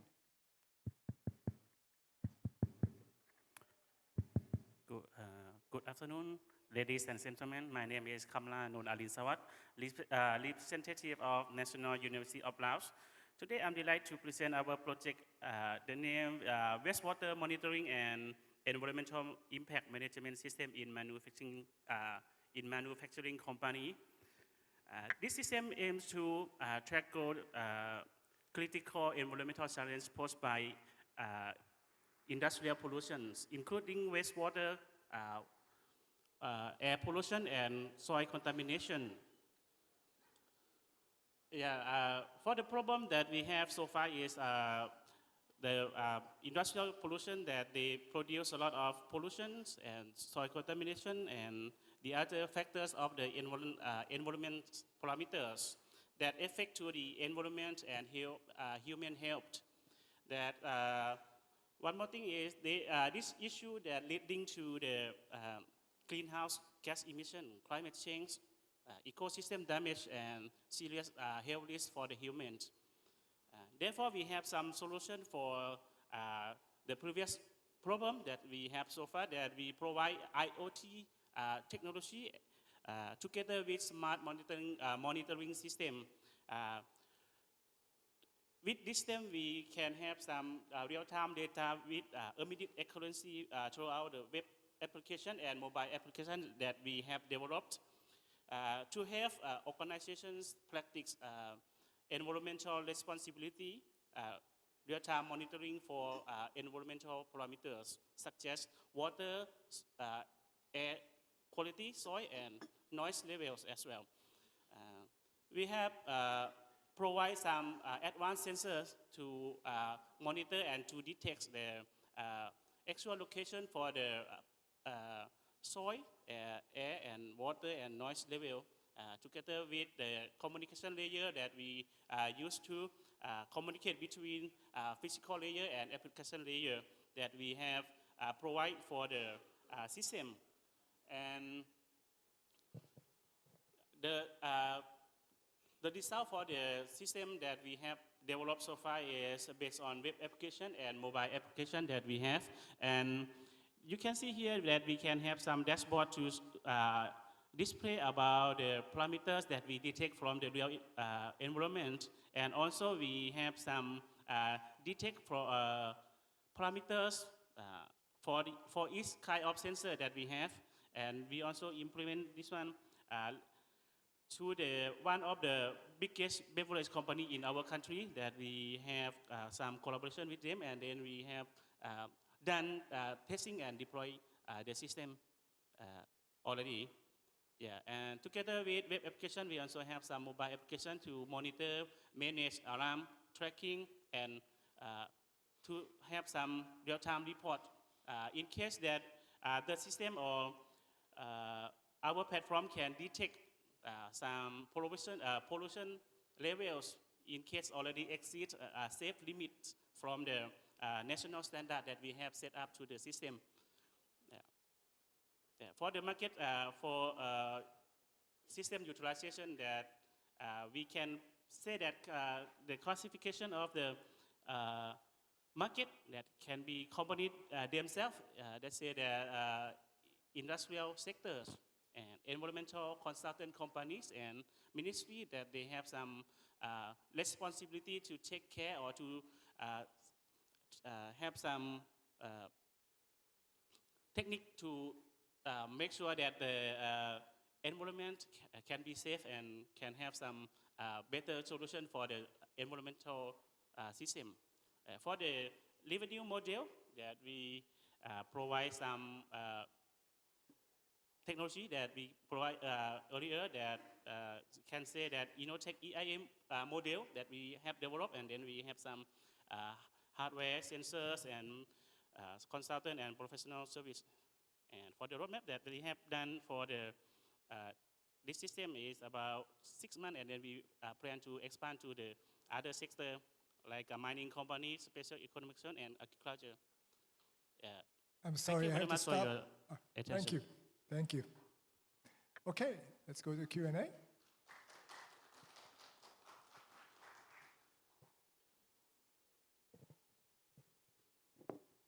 Thank you for your presentation. My question is, since you are part of university entity, these project activities you already promote to private sector or still under development that later on you will scale up? Yeah, for this system we have, as I mentioned earlier, that I already applied this one to one of the beverage company in our country. And luckily that they have some collaboration with us, and then we have test and deploy our system to them, and then we also try to ask the partnership or some fund from them in the future in case that if they want our system or if they need our system to implement in their company. Yes, we already have tried one pilot company already that for this one. Yes.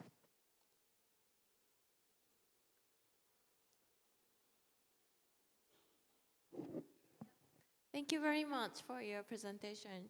Do you have like a patent technology for this whole system, or do you have any plan to do that? Could you repeat your question again? Patent? Yes. Could you repeat your question again? Sorry. Okay. Do you have any technology which is very special and you applied for patent?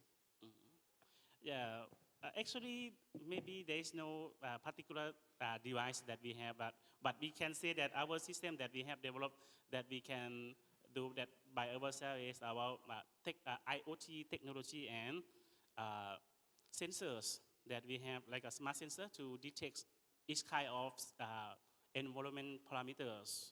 Example, we also have around 9 parameters of the soil quality and water quality, and as well as we have air pollution as well. And also we focus on noise level for the company, that we not focus on just only for the company or for the environmental, but we care about the human and community around the company to take care all aspect of the impact that they have or they come from the companies.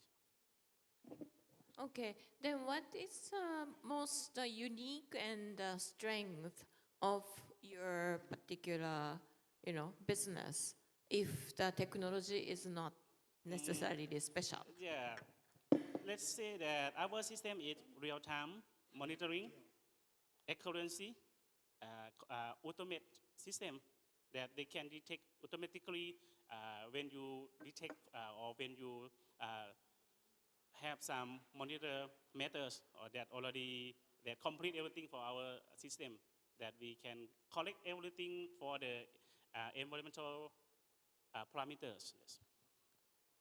Okay, great presentation. Thank you so much. Next up is Tong Enterprise. Please go ahead. Good afternoon, ladies and gentlemen. Today I will present my project title, Solve for the Future and Sustainable Sea salt production. My name is Bunnaren, CEO of Tong Enterprise, a small enterprise but innovating and leading Cambodia salt industry forward to sustainable and solution for the reduce of the carbon dioxide. And so far, our farmer mostly they are dependent on the out-of-date pumping machine. This creates many negative impact to environment by releasing the carbon dioxide to the environment, and the oil lead into the seawater can damage and threaten to the marine ecosystem. And it's can be a market burden, a high price of diesel, and high risk to the social community. So we bring the solution by implement the solar power for replace of the diesel pumping machine. This can be cut off the money for buying diesel and the market can be effect to the competitive with the other market, and also support to the community along the coastal area.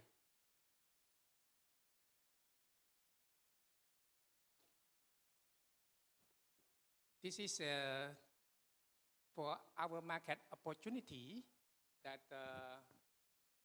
we will have a farmer salt farm. We have 400 hectares, and can be the coastal agriculture. Solar market can be 9.5 million. The project sale is can be up to 9.5 million until 2028, and we can be supplies hardware and maintenance repair service and energy saving sharing and training capacity building. And our instruction is one prototype has been tested, and efficiency is 30%, 70%, and during demonstration we have 5 farmers are interested, and it can reduce the 13.4 metric ton CO2 and prevent water pollution 90%, and also biodiversity protection, marine ecosystem, and also empower to improve well-being of the salt producer. And among them, we have 80% of women. And this is our team. That means the smart, young entrepreneur lady, and also one look like me, and the other 2 effective staff to join this project. And final one, please join us in transforming Cambodia's salt industry into global model for sustainability. And for the investment, it requires 370,000 US$ for start expand 40 applicable farmer. So thank you for your listen to me. Thank you. Just so you know, you look young and fresh, just like your young colleagues of yours. Don't worry about it, it's just a joke. Okay, let's go to Q&A.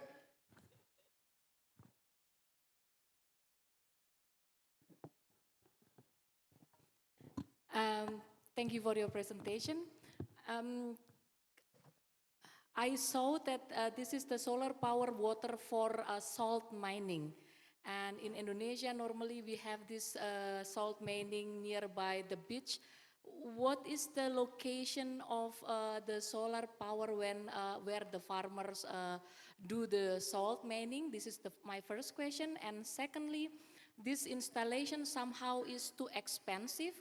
Who is your real target? Is it a farmer or farmer cooperative or any company? Yeah. Yes, thank you. In Cambodia, we have 2 provinces can be produced sea salt, Kampot and Kep. And along the seashore, we can produce this salt maybe vary from 100,000 metric to 115,000 metric ton per year. And it costs a bit high because it is sea salt. We depend on the weather. So far, right now, we are faced with the climate change. A high tide can damage our coastal production area. So it can expand more money to prepare and to renovate it.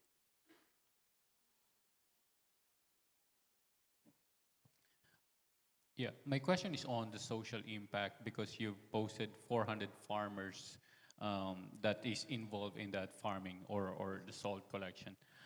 What's the incremental increase in income for these farmers if they use this technology? Because solar-powered water pump exists. By replacing the diesel water pumps, how much more will these salt farmers or collectors gain from it? Yes, the harvest of production still the same, but the quality is the main point for market demand. Right now, most of the people or consumer, they need a quality salt with a friendly environment. So that's why we try to apply for this one. And as you said that the community, yes, this one we can support to 200 farmer producer, and more than maybe from 2,000 to 5,000 harvester that they come to work over there and they can get the income. Yes, this one is support to the local farmer and the local community for the salt producer sector. Thank you so much, my young friend. Great job. Okay, the next one up is SU Drain. Please go ahead. Good evening, everyone. All right, so I'm here representative of Sudrain team. So actually, Sudrain is an innovative solution by recycling coconut waste to treat the wastewater. Imagine the wastewater is a resource recovery for our future generation. Whilst our solution, it can tackle all these issues. And this is why we think about the big market side of the Southeast Asian, that wastewater is $1 billion, and also the massive market in Cambodia, over 80% untreated wastewater before recharge to our environment, which is also contribute to see that 63% Cambodian lack of access to poor sanitation, while also contribute 1.4% of GDP annually. This is linked our solution. Why make us unique? Because we are since 2018. My background is environmental engineer, and then I was visit plotting community, and I saw that challenges on problem of wastewater. That's why we create the solution, and we champion of sustainable solution while we recycling just a natural filter from coconut to treat the wastewater. We use local material, 100% renewable, 100% compostable, and 90% pollutant removal, also saving cost and time for our client and easy to maintain and set up. Sudrain is not just a product provider, but we also service complement each other by providing scene constructing design, installation the system, also uplift the community behavior change, and using all the service replace the filter after sale. That's why bringing up this model is to revenue come from the diverse segment. When we have three segments in terms of B2B business, from resort, homestay, and also construction company. And another thing is we collaboration project with the government and NGO. We work closely with our local authority and sell and direct sell with our household.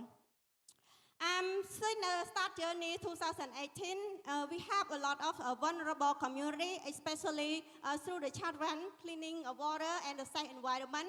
Whilst we also transform the public health to environment through water clean, through the build sustainable community, women and children also can be a part of our beneficiary solution, and also driving economic locally, which is also total beneficiary up.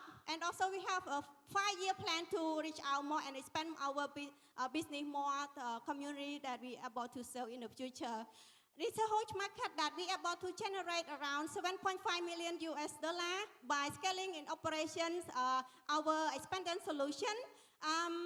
In the market side itself, Sudan can capture in 10% to 15% also in the sum by 2025, which is also increase our share revenue stream 10 up to 5 years plan.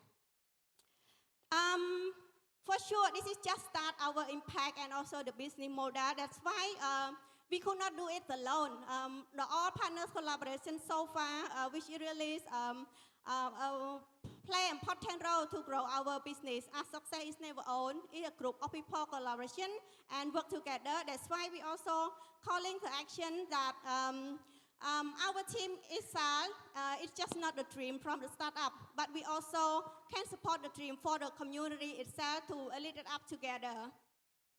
And that's why we are ready to grow, which is the market is huge, and also we see that, okay, if you invest $1 in Sudan, you can return investment to $3 in the future, while we also support the community that we are able to serve and environmental safety as well. That's all. Thank you so much. Thank you, Sudrain. Let's go to Q&A. Thank you very much for your presentation. Maybe I missed the point, but who is your customer and how does it, the system work? Our customer have a 3 segments. First is the B2B, as we sell directly to eco resort, homestay, and especially to the private sector, which is generate benefit for our sale. And the second is about collaboration project with the government by subsidize or co-fund our project to implement for development project, community development projects like floating community, floating coastal area, something like that. And direct sale to one household also can be useful if they want to sell 75% and sell cost for installation the system. Yes.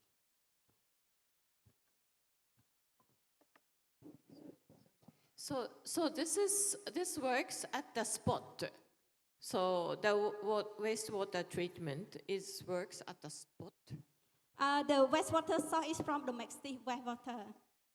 Domestic is from household aware, from resort, from homestay, which is also build a green ecotourism, while we also improve sustainable tourism in the future as well, and economics. Yeah.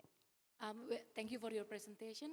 And where do you get the cocoa husk? Do you purchase from farmers or do you have plantation? We have purchased to our local farmer, which is 100% local farmer, and we also have the local farmer in our contract to scale our business as well.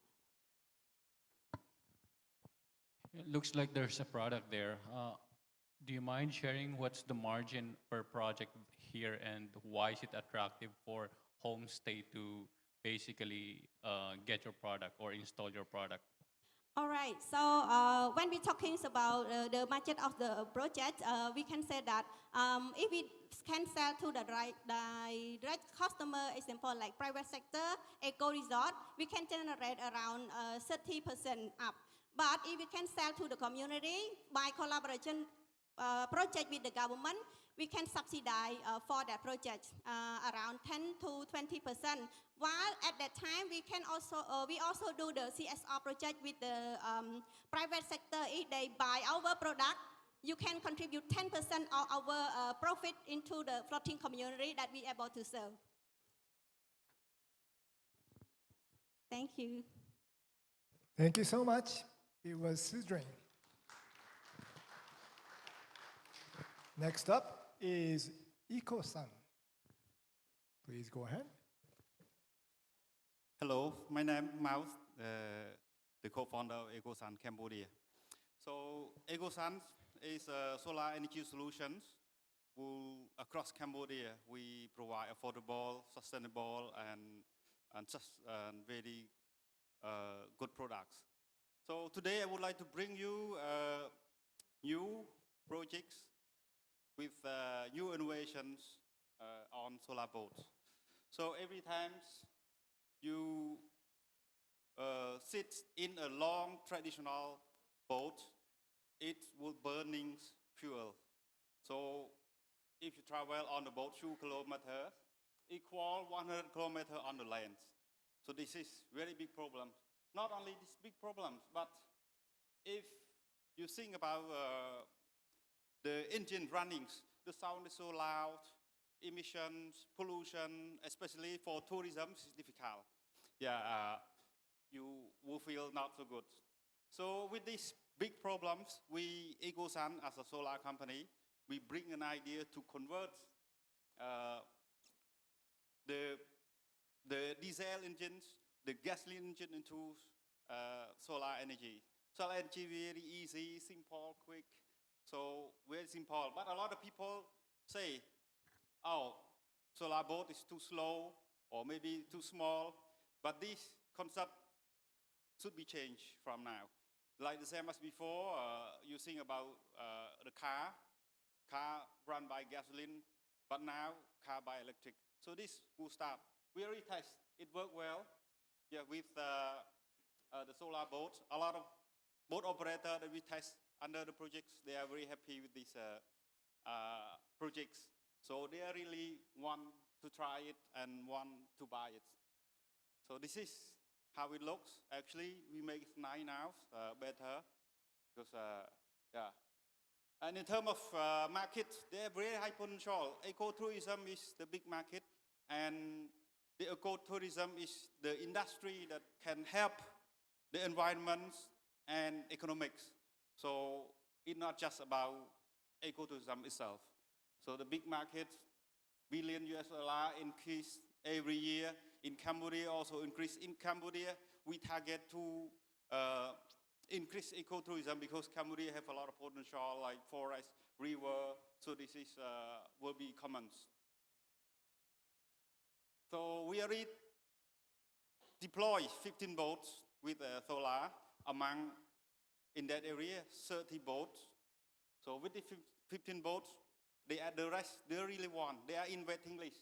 And we cooperate with some NGO, like WWF, the NGO that coordinate ecotourism. They are very interested with this technology. We have a grant from UNDP, will continue these projects. And we target the main place, the main business owner who operate tour operators. Yeah, they use long tail boats. So the market is, we plan to sell them, and we are able to supply around 200 conversion kits in up to 3 years. After that, we can expand. So with this price that we set, we can get break-even point within 100 units. So this is our teams. And yes, hope you're interested in this. And this very high potential. We really want to expand the project. And we are looking for $150,000 to scaling up. Yes, and expand these projects. If you are interested, you can contact me. Thank you very much. Thank you. Now let's go to Q&A. Hi, yeah, thank you for the presentation. So I've seen one of these before, and there are usually 3 factors that they look into. One is the range, the other one is the battery capacity, and then the efficiency of the solar panel. How does it differ with the, how does your product differs from the ones existing in the market right now? You mean the battery, yeah? Like Yes. the capacity? Correct. Actually, as you can see, our market is target tourism size. With tourism size, it's okay, like because solar power cannot produce power enough for long way trips. But for tourism, you only travel a few kilometers and then you stop.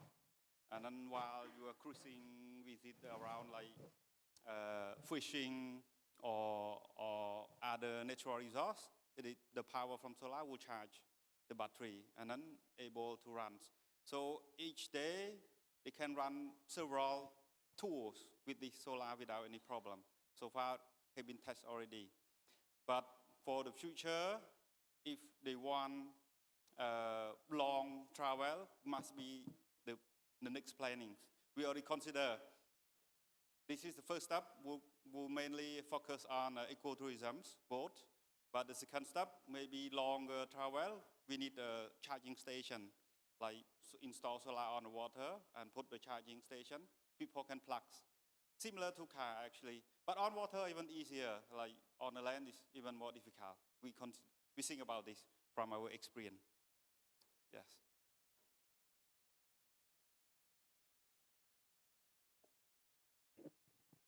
I would like to ask either the solar panel and also the battery you develop by your own company or you procure a source to other company? All that procure from other company, but we assemble and from different parts, and we assemble this. So you customize the design based on the boat itself? Yes. How much the capacity needed for the energy, something like that? With these two solar panel, this first phase, one panel 430 watts panel, so two will be 860. Then enough, and the boat motor only consume 1,200 watts, but not always at high range. Usually they like cruising, so not use that much. So it's okay for boat operation. One question, please. The material of solar panel, this is assembly or produced by the Cambodian company, or you do some import? With the flexible, we import from China, but they are, normal ones, the common one, they produce in Cambodia too. But depend on boats, like this traditional boat, the roof is curved, not straight, difficult to install like the straight one, normal one. Okay. So we choose flexible ones. Okay, thank you so much, everyone. Iko-san. Thank you. Now, next up is local alike. Please go ahead. Thank you. สวัสดีครับ สวัสดีครับ My name is Pai. I'm the founder of Local Alike. Today we would like to present you our new operating model that we call regenerative community-based tourism model. But before we go into detail, I would like to tell you about what Local Alike has been doing, and this is what we wanted to move forward. Local Alike is a social enterprise in Thailand that we're operating for 13 years. We have been working with around using community-based tourism model. This model as an operating model for the past 13 years. We have been working with 200 villages across Thailand that offer authentic experiences across Thailand.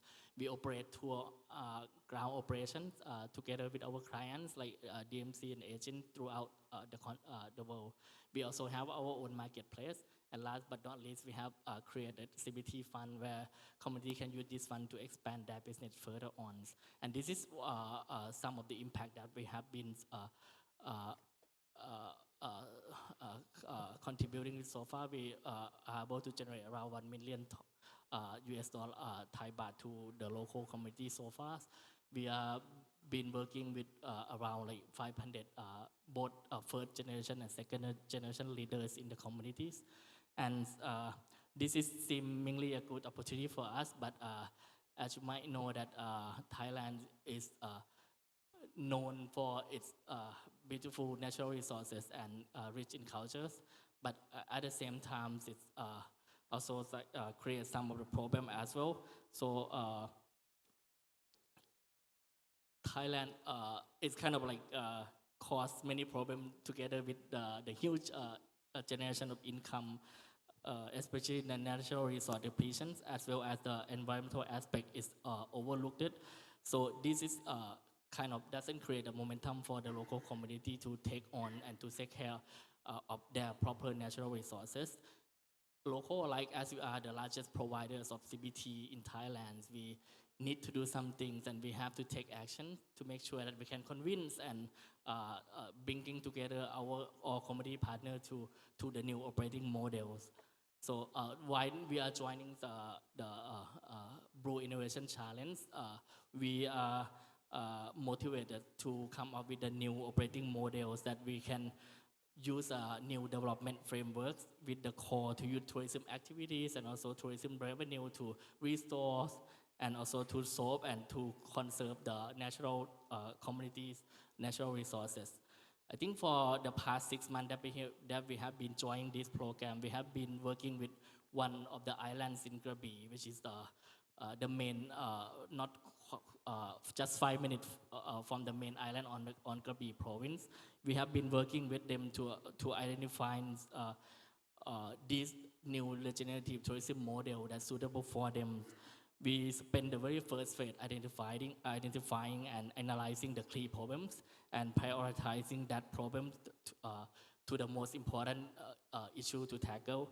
And after that, we plan and brainstorm with them. Later on, we also reach out to potential partners and clients to help us verify whether this could be the right model or not. And after that, we also help invite them to come to co-create and also co-develop this community together with us.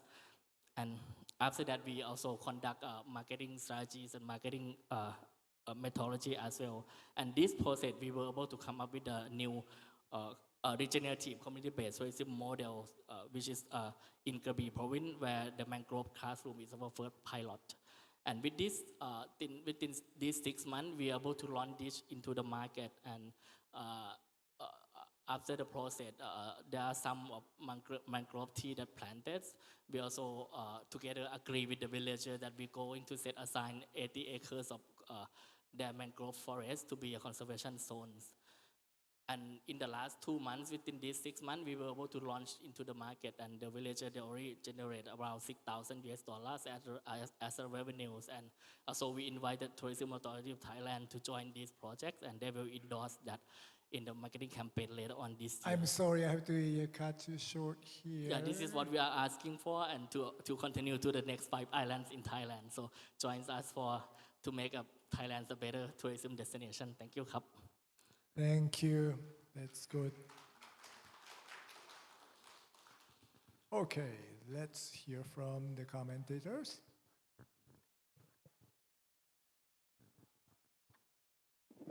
Thank you very much for your presentation. Beautiful photos. Can you explain again about your business model and your main target customer? So our business model, we have like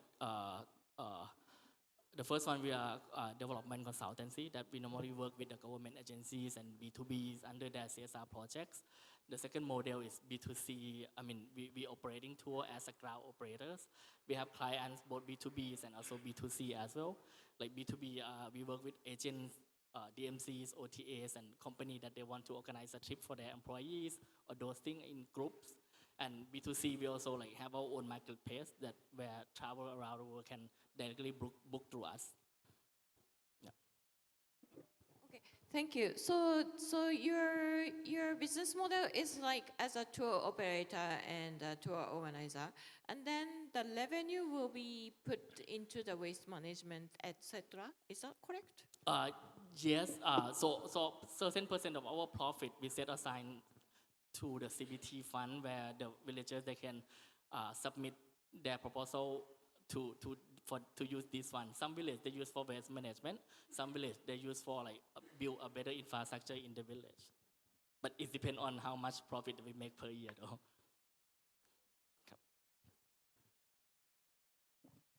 Yeah, congratulations. I actually like your business model, and I think it works. Thank you. So you've touched base on social and then the environmental aspect of it.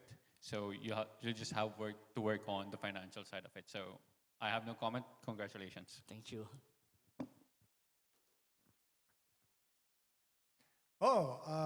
It's rare, but let me ask to see if the audience member. Oh, do you have a question? Oh, okay.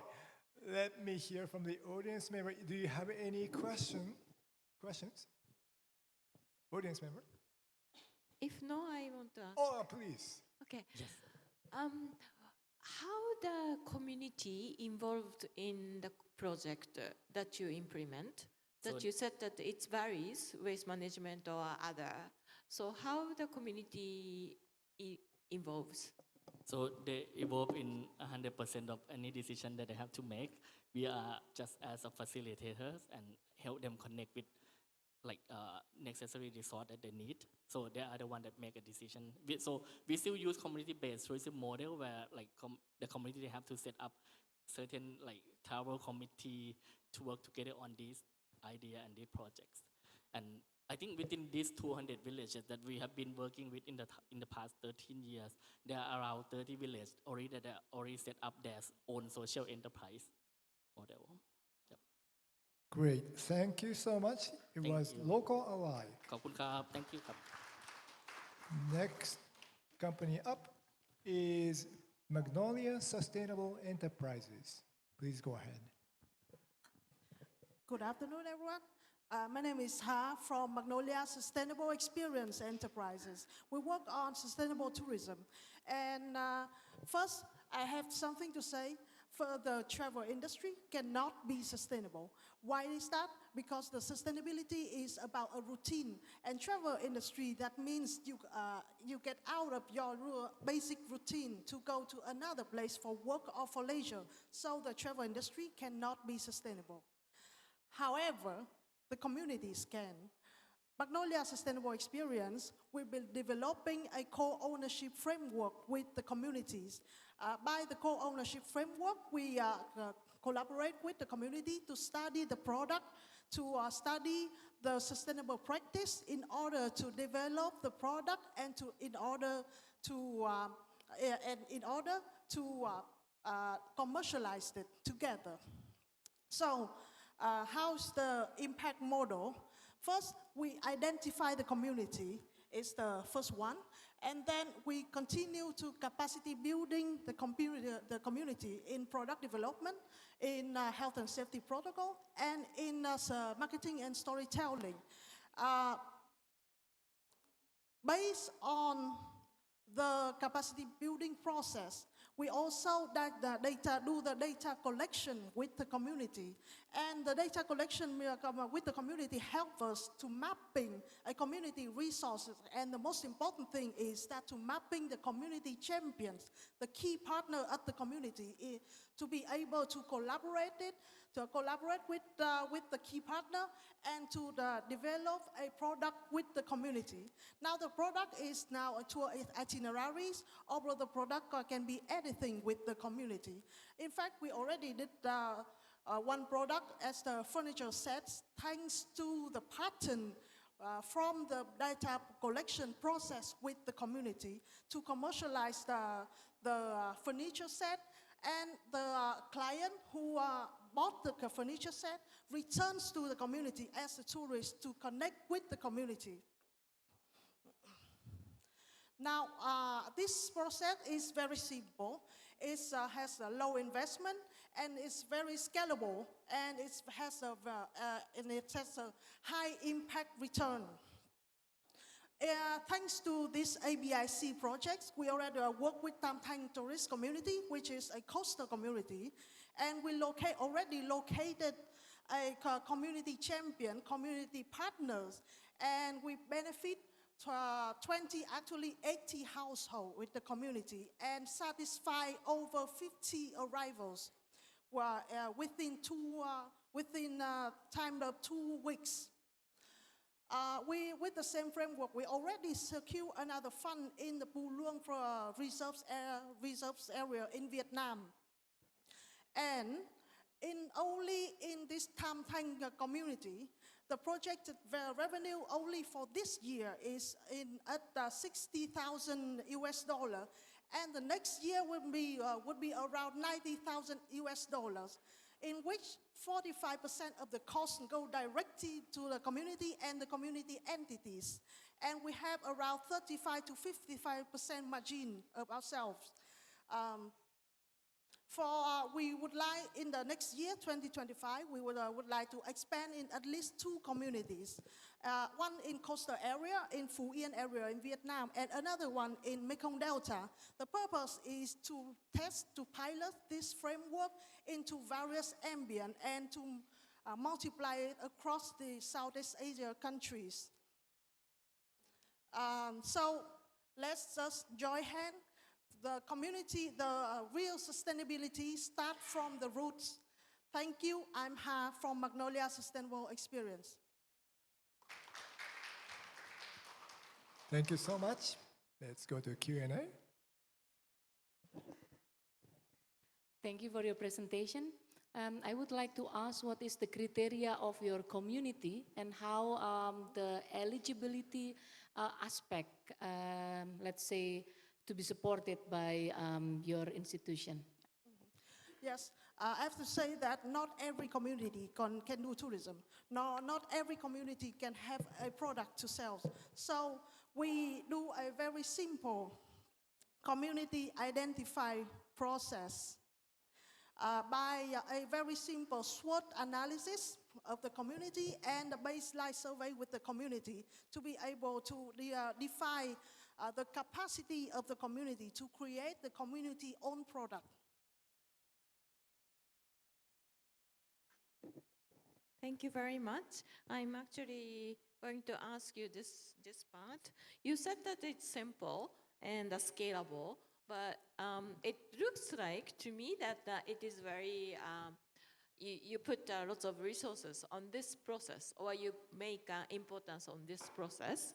How can you ensure the scalability of the process? That's one. And the second, your tourist program, how competitive the price with compared to other tourist operators? Currently, I would like to answer the second first because it's about the market. Actually, we thanks to this project alone, because I'm talking about only this project. Thanks to this project, I have a chance to test our product with other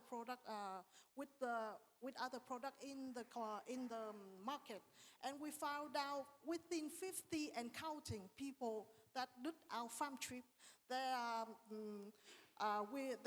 3 value proposition hypotheses that we did, and then we found out that actually what is the client wants the most is the process of market and product and market fit. So and the price compared to the market is currently a very competitive price. Our most potential client would be the Tui Blue Southern Hoi An, a very big resource that is exchanging to Robinson Resort Hoi An. And can you please repeat me the first? Okay, how can you ensure the scalability? The scalability, actually, this is only for one framework for one community. And this same framework, we intend to scale it to every community. And within 3 years, we extend to at least 10 communities, to maximum 10 communities. And maybe, and if surpass the 10 community, we would like to sell this and to package it and to sell this as a consultation framework for the government and the authorities. Thank you. Fantastic. It was Magnolia Sustainable Enterprises, and the next one up, in Samdana Institute. Please go ahead. Hello. So Samdana is currently on the 23rd year in listening and co-creating with indigenous peoples and local communities in Southeast Asia. Our project, ABIC project, is called Dive Tagbanoa, or we call it Developing an Immersive Tourism Venture within the Tagbanoa Ancestral Waters. The key term here is Immersive Tourism Venture within the Tagbanoa Ancestral Waters. So our target area is in the 4 indigenous communities in Colyon, province of Palawan in the Philippines. These communities are Chindonan, Alulad, Lamud, and Marabal. In these target areas, the average poverty incidence is 48%. Starts from 28 up to 62%. our national poverty incidence is 15.5. So in order to be considered under the poverty line category, a family of 5 should have a combined income of not more than 218 US dollars a month. And the average income in the household in that area is only 171 US dollars. And most of the communities don't earn that. Most of them subsist on traditional fishing and collecting non-timber forest products in the nearby islands. So one of the causal problem of this high poverty incidence is the very limited access to livelihood opportunities. And these interventions, we intend to answer that problem, especially in the scaling up of this project, because 6 months is not enough. So, as we listen and co-create with these communities, we were able to generate these core offerings, employing appreciative inquiry, our version of AI. Okay, so this is the first offer. Calm, it means the name of the place. Calm Coral Gardens and Shipwrecks Ecothor. In the area, we have 3 sites, World War II Japanese shipwrecks, which is frequented by tourists, high-end tourists, divers. I think 20,000 a year tourist arrivals in this area. And then the other core offering is night luminescence tour, composed of bioluminescent plankton and glowworms sightseeing experience and calm nightscapes. This one, the Calm Coral Gardens and Shipwreck Ecothors, is only during daytime, and this one is for nighttime. Our market, in the nearby tourist hub of Coron, in 2023, we had at least 340,000 tourist arrival. Our target, our aim is 5% of that, that's 17,013. So, anyway, our revenue model is that the project annual community revenue for this one is $256,000, an average of 17,013. This will translate to $247 a month per household income. So this is the projected community revenues for 2 years. This is for the community access fee alone, and then the other one is for the generating activities. Samdana will not get something out of it. This is purely for the community. And this is our roadmap for the first year. First, we prepare, and then there will be a capacity building activity, forging MOAs, and then training on professional management. Sorry. This is our asking price, $175,000, 30% for management admin, 30% for organizational capacity building, and operating capital. Thank you 40%. Thank so you. much. I have to cut you off. But okay, let's go to Q&A, please. I'll go ahead because this is close to home. Yeah, the project is very good, to be honest. And this is one of the problems that we normally encounter when we try to invest in companies, what we call the J-curve. So it's hard to provide solutions or at least recommend solutions if the community is hungry. So with this, by shifting the livelihood from fishing to tourism, you get to pressure less the ocean in terms of degradation and illegal fishing. So I'd like to help. We can talk afterwards. Thank you.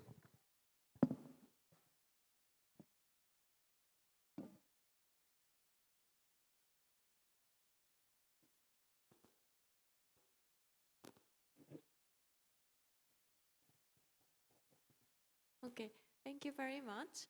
I would like to ask you how the women's participation on this project. Okay.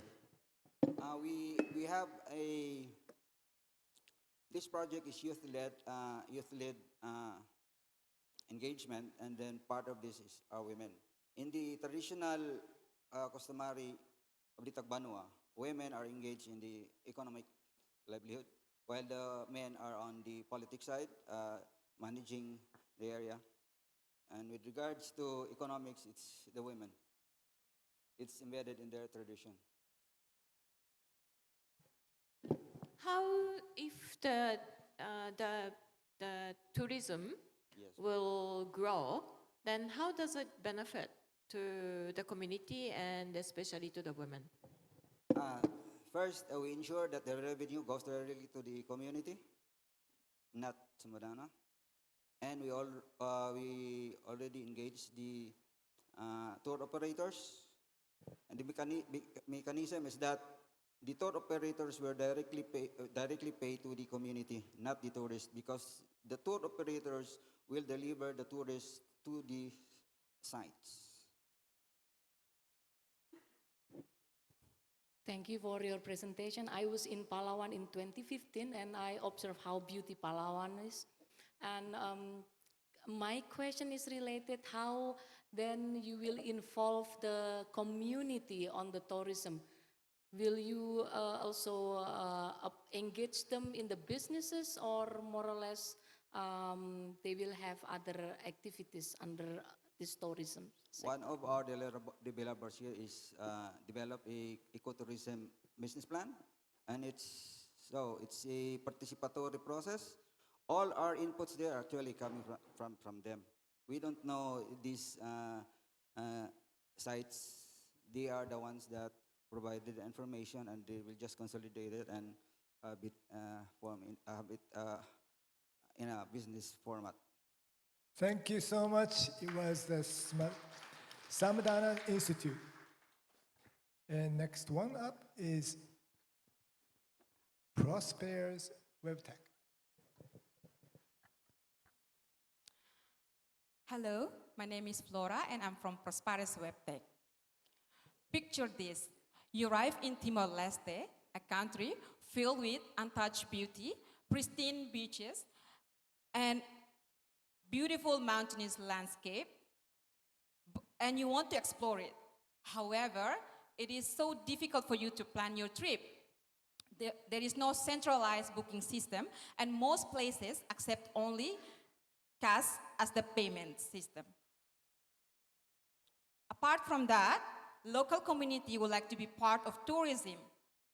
However, they lack access to promote their services and miss out on income from tourism, from tourists. That's why we built Timor Getaway. Let's discover Timor-Leste. Timor-Leste is one of the Southeast Asia's last under-discovered treasure. It has pristine beaches and marine biodiversity. It's a paradise for divers. It also has majestic mountainous landscape and hiking trails, perfect for adventure seeker, as well as unique wildlife experiences and rich culture and living tradition. But despite it all, tourism remains underdeveloped in Timor-Leste, not because of lack of attraction, but because lack of accessibility. That is exactly what we are solving. So what exactly is the problem? There is no centralized platform for authentic booking. Tourists rely on Facebook and word of mouth to find their accommodation and activities. There is no curated travel package. Tourists spend hours coordinating their transportation, accommodation, and activities, leading to frustration, limited payment system, and no verified reviews and hosts. And that is exactly Timor Getaway comes in. So we built a one-stop booking for travelers like you, so you can book an authentic and meaningful experience in Timor-Leste while ensuring that tourism benefits directly the local community. We also offer curated and pre-planned packages to make you less stressed, as well as no more option for cash-only businesses. And we also ensure that we also ensure safety and safety and also quality for our travelers. Our revenue models primarily comes from a 15% of service fee apply at every booking. So it is actually one of the lowest compared to the existing platform like Airbnb and Booking.com. So, sorry, how do I go? So we are scaling Timor Getaway through a phased approach. Starting from the eastern region in 2025, which covered 3 municipalities more, followed by central region in 2026 and a national rollout in 2027. To kickstart the phase 1, we are raising 111,000, as I mentioned, covering 3 municipalities, to upgrade our platform, upskill the tourism operators, and also digital marketing. So how do we acquire customers? We use 3 key approaches. The first one is targeted digital marketing through Google Ads, social media, and travel blogs. We also leveraging early adopters such as influencer, expert communities, and also business traveler to drive organic growth. And we will also build strategic partnership with airlines, hotels, and travel agency to expand our reach. So our team composed of young, passionate Timorese professionals who understand deeply the challenges and opportunity in the tourism sector of our country, driving innovative and sustainable growth. Timor Getaway makes your travel seamless while generating real economic impact, economic opportunities for local communities. So we invite you to join us to build a sustainable, thriving industry in Timor-Leste, tourism industry in Timor-Leste. Thank you so much. Thank you. Let's go to Q&A. Quick question. How can you explain further or expound further how can a platform promote environmental protection for Timor-Leste and social economic gains for the communities? Okay. So our platform is not only a business. It focuses on social impact, economic impact, and environmental impact. For environmental impact, we are in fact supporting the sea turtle conservation in Laute municipality to help them link between their conservation and tourism. In fact, they have been dormant for quite some time. They receive all the fishing gears, snorkeling, all the equipments, tourism equipments from the government, UNDP, and NGO, but they don't know how to utilize it. So with the presence of Timor Getaway and Prosperous WebTech team, we managed to reactivate them, and now they are actually, in fact, using their empty land as a camping spot. They also have the tent. They will also utilize that as to rent out their camping gears and also necessary tourism equipment and gears. Oh, and for social impact, so we prioritize women.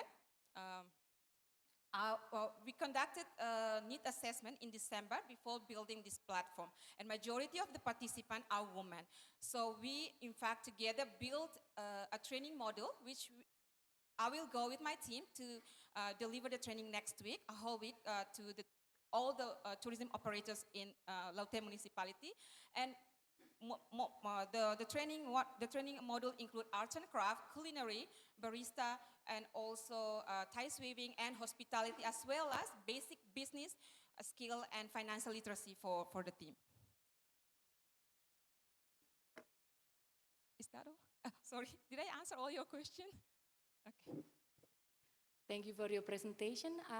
My question is related to what will be the major benefit that you provide to the travel operators. So it will be income generation. So because they actually at the moment lack of accessing the customer, tourists from the local as well as international, and lack of income to, build their life. So yeah, that's actually the main benefits for them. I know it's time, but how the platform can ensure that there is no over-tourism, or you can monitor the over-tourism? We prioritize ecotourism and community tourism as well. So in fact, in our platform for travel tips, we discuss this with the local hosts in the communities as well, to ensure that, to highlight that tourists, when they come and visit, for instance, in related to environment, at least they can plant a tree at the camping spot before they leave. Or we I'm sorry, I have to waste cut you off right now. Sorry. But thank you so much. It was Prosperous Web Tech. And everyone, it's very, very unfortunate, but this is the last one. I wish we could just continue hearing about innovators. But the last one is Simile Timor. Please go ahead.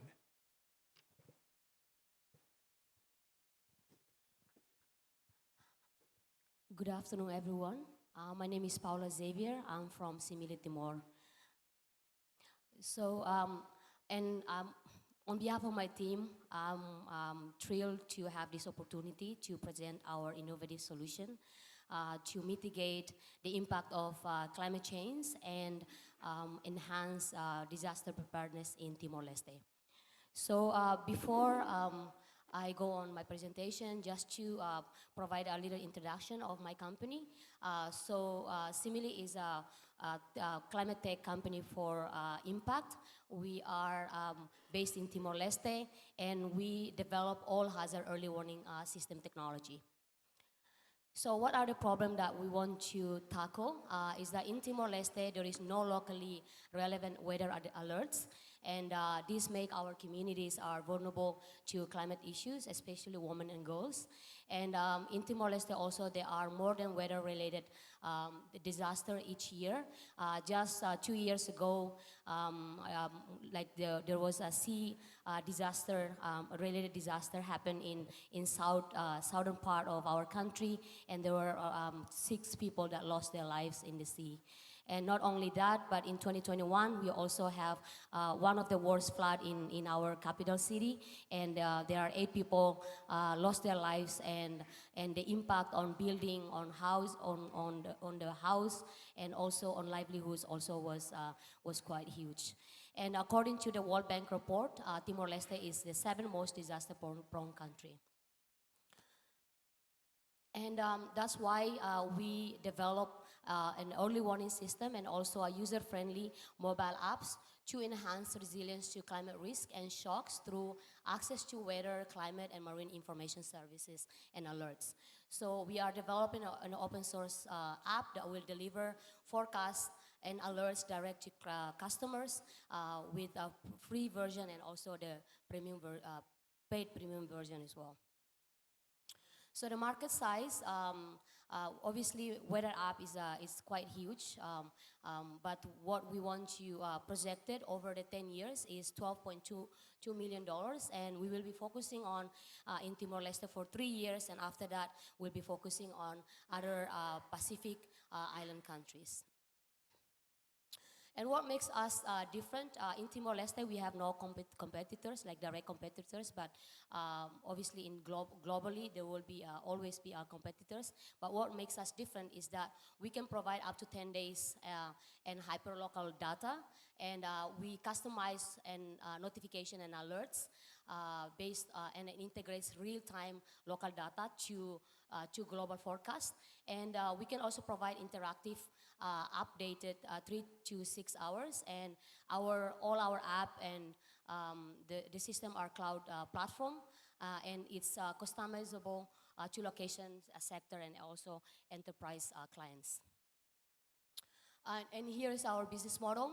So we will provide a free version of 14-day free trial to experience all features, and after that will be a paid premium, paid up with a monthly subscription of $2.99 per month.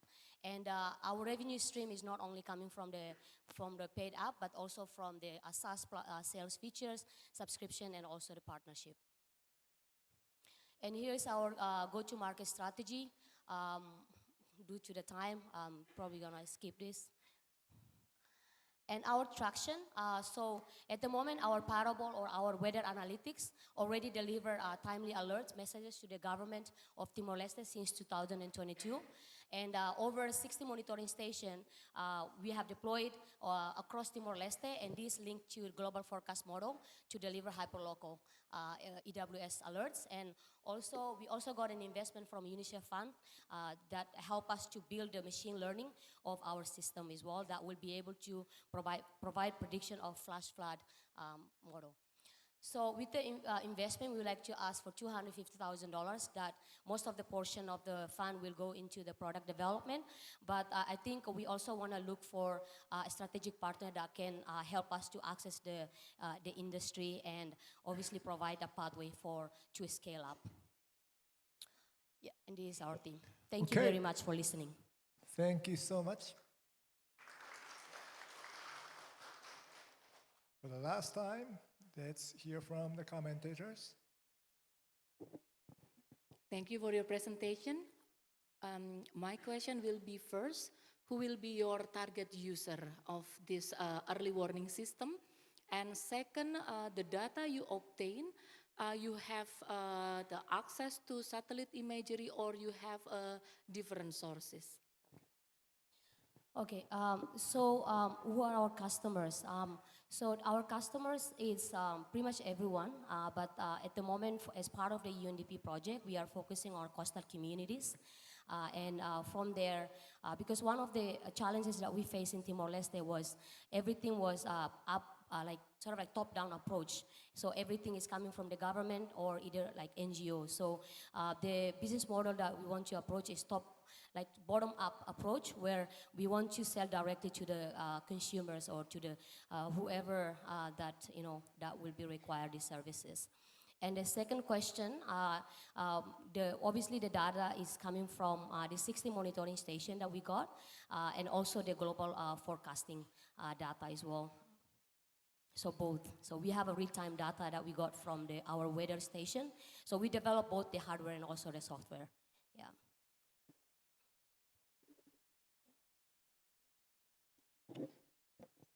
Thank you very much for your presentation. What is your next step with this? Do you need to increase the station, or do you need to, develop the hardware more, or what is your next step? Yeah, that's a very good question. Sorry, I didn't get a chance to go through that. But one of the challenges that we face in Timor-Leste when it comes to early warning system was that dissemination of the information. And we've been trying to solve this issue. So that's one of the reasons why we come up with the mobile apps. Because at the moment, our SaaS platform, the way we disseminate the information in regards to the alerts is through an email. And then not everyone in the community can access to email. I think last year we tried SMS-based alert system, but it's also very, very expensive. So I think mobile apps probably will be, I think it will be okay because everyone has Android and internet is sort of like become quite strong the network is quite strong in our country. And in terms of like what is the next step for us, obviously we want to develop these apps and then find a partner, a strategic partner that can help us to access the market as well and expand it to other countries. Yeah, Thank you so much. Thank you very much. Thank you so much. That was Simili. Okay, so this was the last one, and at least I'm convinced that Stream 3, like I said in the beginning, Stream 3 was the best stream, right? I'm sorry, Andrea, but